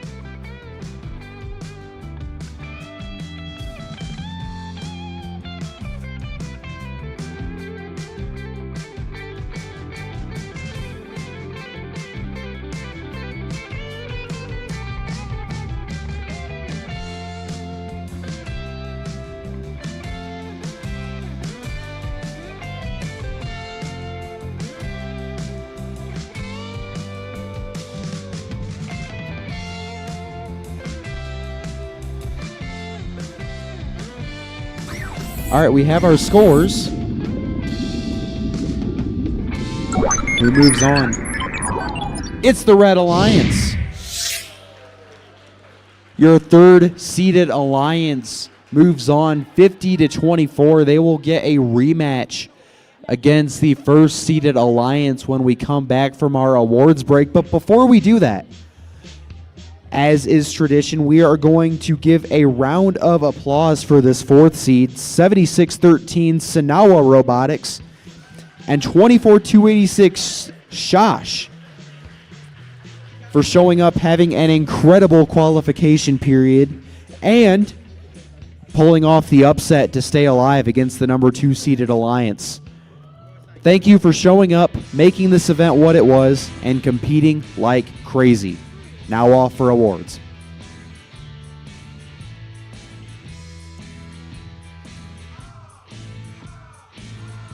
It is time yet again to give out a few more of our awards. I'm going to welcome our wonderful judges up to the stage and our other wonderful volunteers.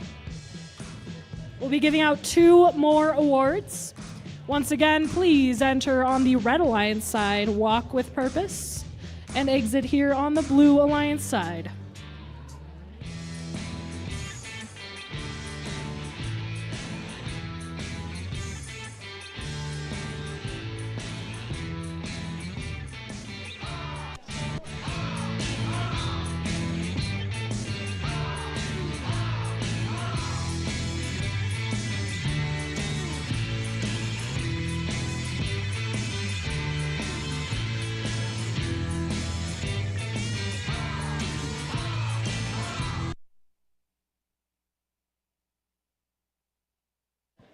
Well, as she brings the awards up here, I'm going to start announcing our Control Award. The Control Award celebrates the team that demonstrates innovative thinking in the control system to solve game challenges such as autonomous operation, enhancing mechanical systems with intelligent control, or using sensors to achieve better results on the field. Here is what the judges have to say about the winner of this award. Ahoy, everyone! Prepare to dive into excellence as we recognize a team that truly makes waves in the world of robotics. This crew is sharp as a stingray's tail, navigating the tricky waters of autonomous with skillful precision, expertly moving blocks like pros. Their ability to communicate and explain their strategy is nothing short of breathtaking, a true treasure of the seas.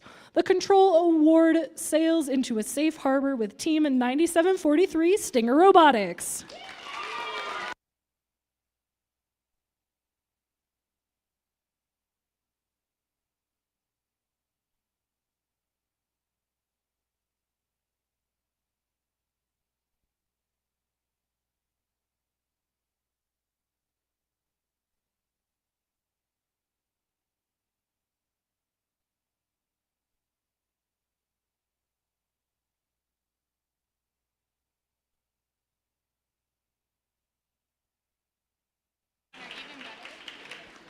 And our final award of this segment is the Innovate Award, which is sponsored by RTX. This award celebrates a team that has ingenuity and inventiveness to make their designs come to life. This award is given to the team that the judges feel has the most innovative and creative robot design solution to this season's game. Elements of this award include elegant design, robustness, and out-of-the-box thinking. This award may address the design of the whole robot or some sub-assembly component. The creative component has to work consistently. Here's what the judges have to say about the winner of the award. This team started with a kit, but they innovated on it and made it their own. They focused on making their design simple and easy to maintain. Their goal was clear, smooth scoring, which they accomplished through the strategic use of plexiglass. The Innovative Award goes to Team 23940, the Robo Cougars.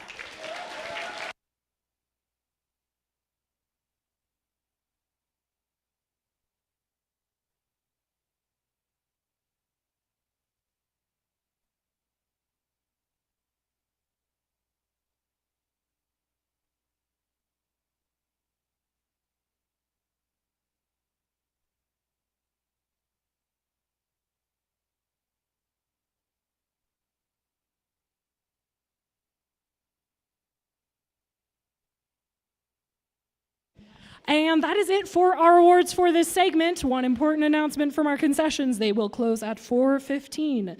So if you want any snacks, you have 25 minutes to do so. Judges, you can head back to your seats, and we will get the field ready for our robots.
All right, who's ready for the finals?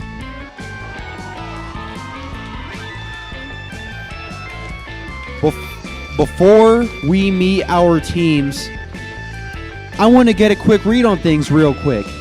As is tradition, who here in this room thinks Red's going to win?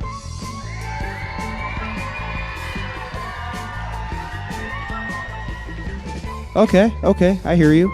All right, now who thinks Blue is going to win?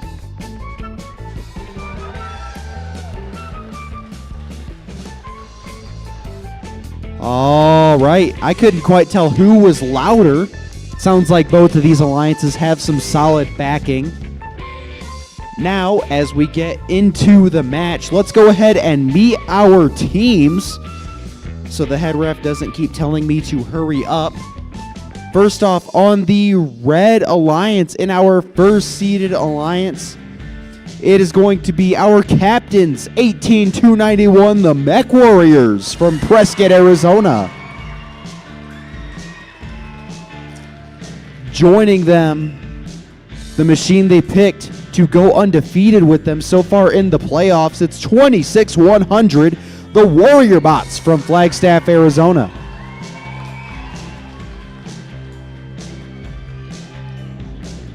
And now, the underdog story looking for a rematch and looking to come out on top. It's their captains, 23-940, the Robo Cougars from Rock Point, Arizona.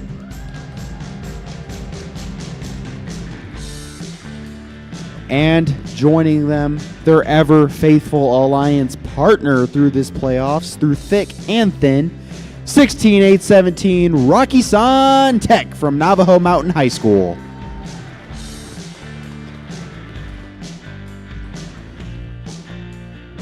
All right, now as is customary before the start of finals at every first event, we are going to ask the drive team of both alliances to come around the front of the field and shake hands.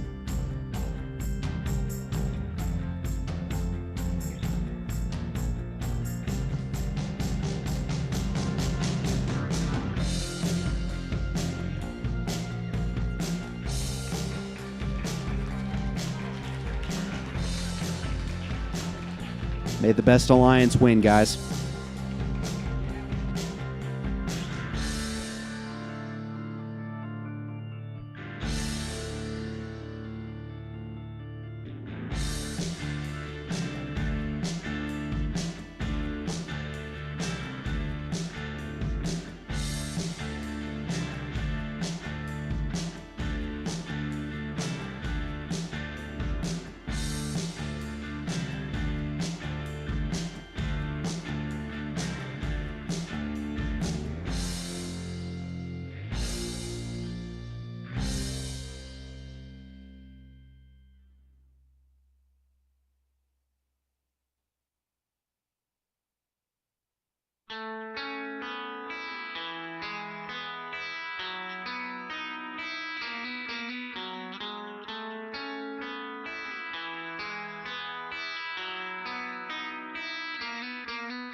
All right, we have the go-ahead finals underway in 3, 2, 1, go. All right, for potentially one last time, the trumpet is off. Remember, the Red Alliance already has a win over this Blue Alliance from earlier.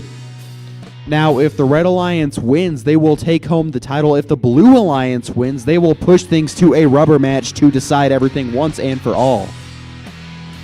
With 7 seconds left, it looks like our autos have more or less come to rest. Drivers, pick up your controllers.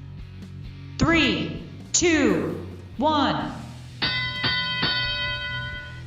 We're not seeing auto be as big of a deal as it was in the week 1 and 2 events, but it's still a major piece of this as it gives the third seed alliance a minor leg up. 23-19, we're getting down into the driver operated period. On the Red Alliance, the Mech Warriors, they finished qualifications ranked first overall, and they are going to hit their 16th point in that high basket, while their alliance partner, the Warrior Bots, is going to work in tandem with them, hitting those specimens 10-8, 10-8. Those are the points they're putting up. Blue, on the other hand, a very similar strategy, except they are diversifying a bit, going after that medium basket and that low rung. They're trying to diversify those points and get the more higher percentage options. Right now, the Alliance 1 is currently ahead 63-47. Still plenty of ball left to play here, 55 seconds. Now, both of these alliances have not swapped up much. They've played their game, and they've just dared the other alliance to score more points, and that's worked well for both of them so far. But we'll see how that shakes out right now. 23-9-40 is going to go ahead, start targeting that. Never mind, they will go again for that medium basket. Meanwhile, their alliance partner, 16-187 Rocky-san Tech from Navajo Mountain High School, they're going to go ahead, start working on that submersible a little early. With 14 seconds left, it's do or die for this Blue Alliance. Red gets 2 machines in the air like always. That'll be 30 points for them in just a moment.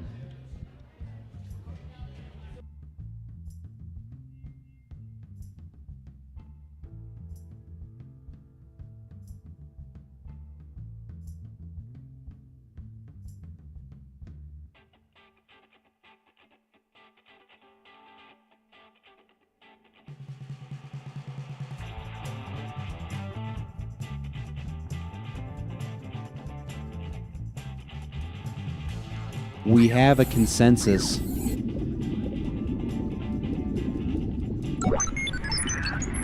Can I get a drum roll? It's the Red Alliance. Pop the confetti. They walk away 149. An event high score overall to 67. Congratulations to 18-291, the Mech Warriors from Prescott, Arizona, and their alliance partners, 26-100, the Warrior Bots from Flagstaff, Arizona, for being the winners of the Flagstaff High Country qualifying tournament.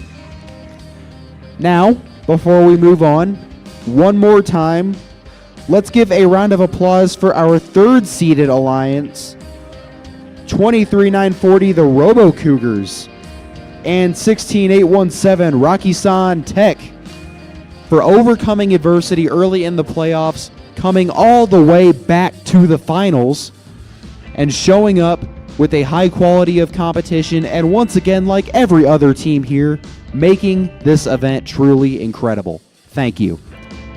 Now I'm going to hand things back over to Grace.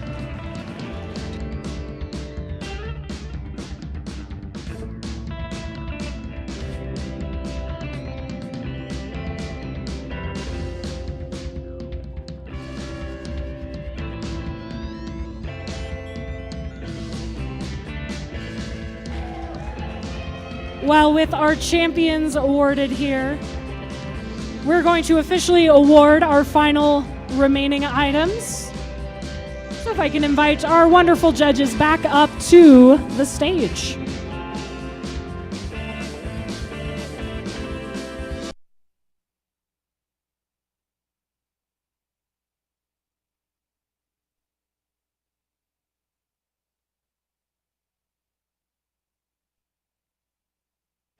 All right. We have 5 more awards to give out. Perfect. Okay, so we're going to first do the Connect Award, and then the Think Award, and then we'll recognize our alliances, and finally it will be the Inspire Award. So with that, let's award our Connect Award, which is presented to the team that the judges feel most connected with their local science, technology, engineering, and math community.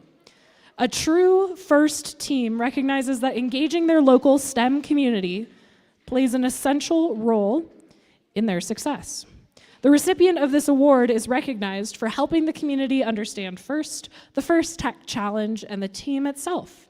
Here's what the judges have to say about the winner of this award. This team came in with all their 1s and 0s in a row. They engaged their community with tournaments for the trees. They will Jeep with joy when they find out it's them. Congratulations, team 18445, the Binary Bots.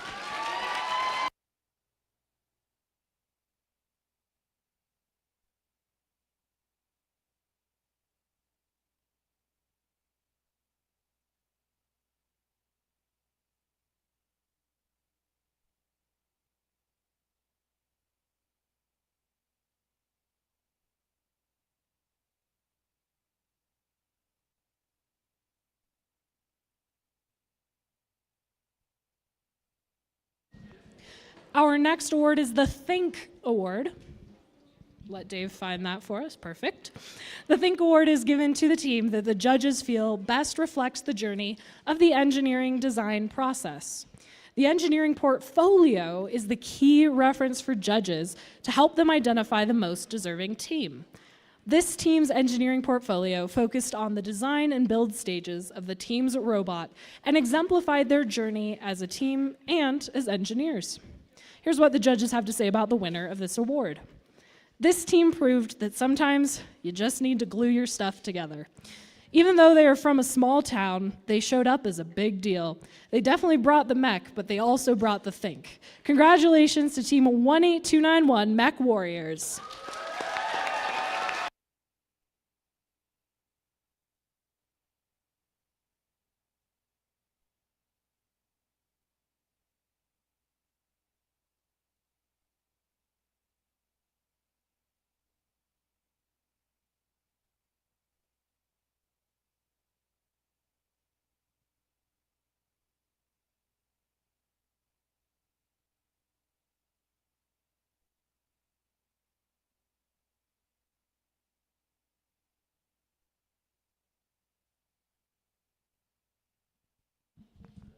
Pause for dramatic effect.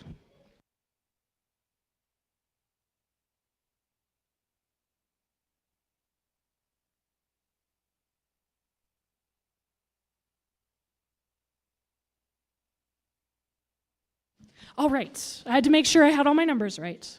Next, we're going to recognize our finalist alliance. They fought hard here in the finals, and we want to recognize those efforts. Can we have our 2 finalist teams come up one at a time, starting out with Team 23940.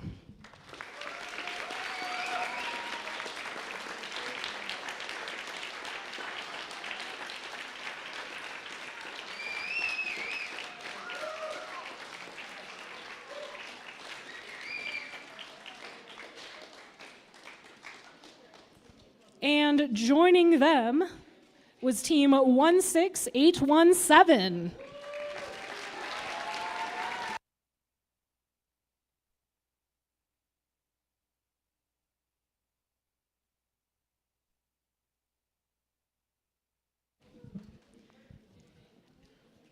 And just to recognize this for a moment, there's a reason we have alliances and not just individual winners, so that we can celebrate those aspects of gracious professionalism, teamwork, and learn to collaborate, even in the stress of a finals match or a deadline. All right, congratulations, of course, also go to our winning alliance, starting with your alliance captain, Team 18291.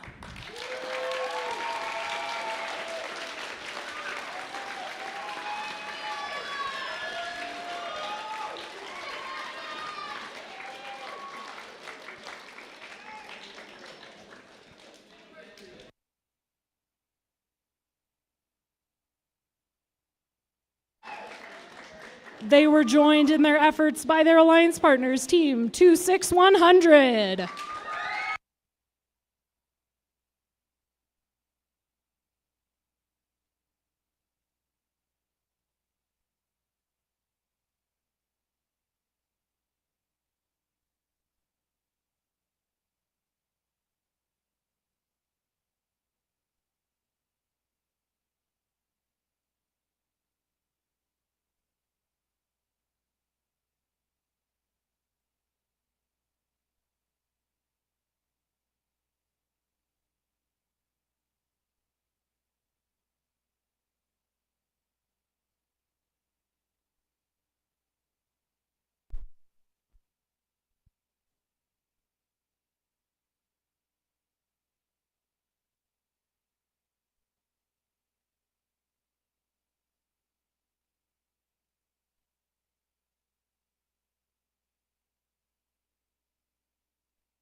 Okay. See, someone else had to check it for me. It was my fault. All right, our final award. Finally, after such drama, that was 100% planned, I promise. The Inspire Award is presented to the team that the judges felt truly embodied the challenge of the First Tech Challenge program. The team that receives this award is a strong ambassador for FIRST programs and works to promote FIRST and make it loud in their community.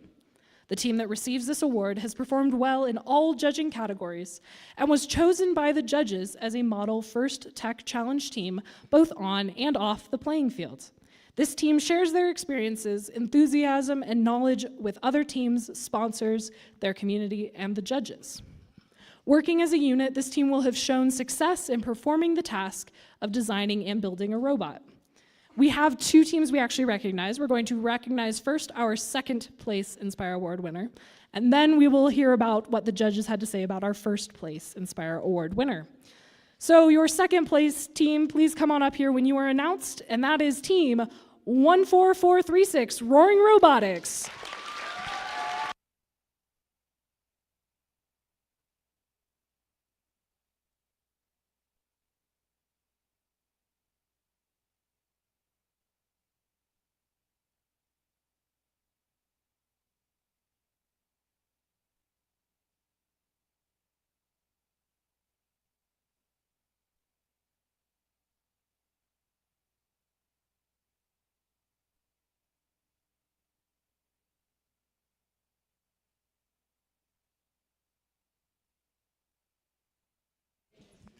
All right.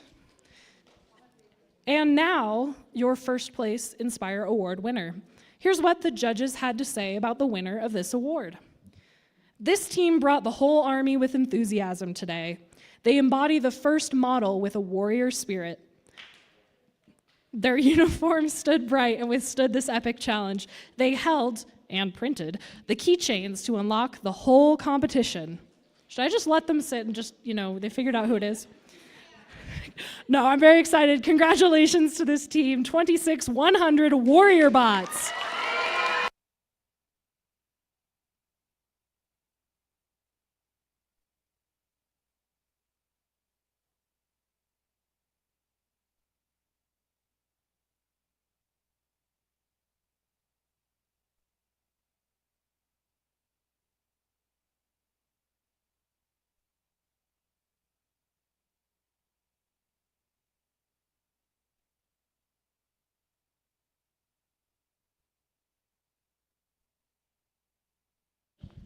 Well, those are all our awards. Of course, we have one other special recognition, which is our advancements, which of our teams are heading on to our state championship in February. To talk about that and provide a few other announcements. Oh, we have some lost and found items, so it's time for my favorite thing. But to do that, while we're making a list, checking it twice, I have 2 lost and found items. One is a portfolio from team 23940. So I have that. And I also have a watch. So if you are missing a watch, this is a pretty cool one, I think. You better watch out. Time is ticking.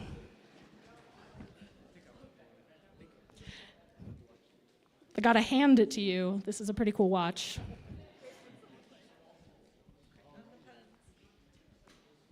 There you go, that's the watch. Okay, David's gonna stop me now, I promise. Dave, it's your turn for our advancements and our final closing messages. I'll hand it over to Dave.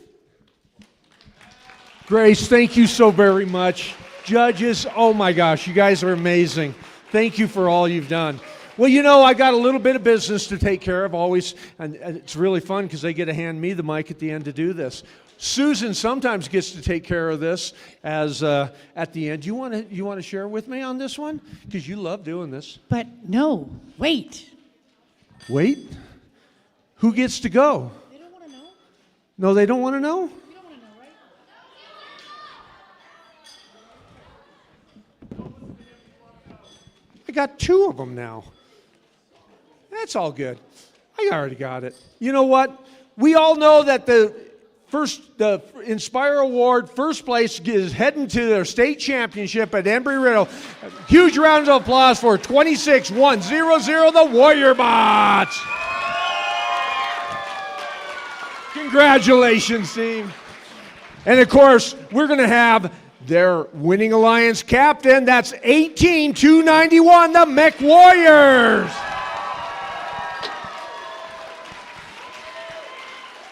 And of course, that's the winning alliance partner gets to go. But no, wait. Wait, they're already going because they are the Warrior Bots 26100. So we're going to Inspire Awards, second place. That is 14436 Roaring Robotics from Kingman, Arizona.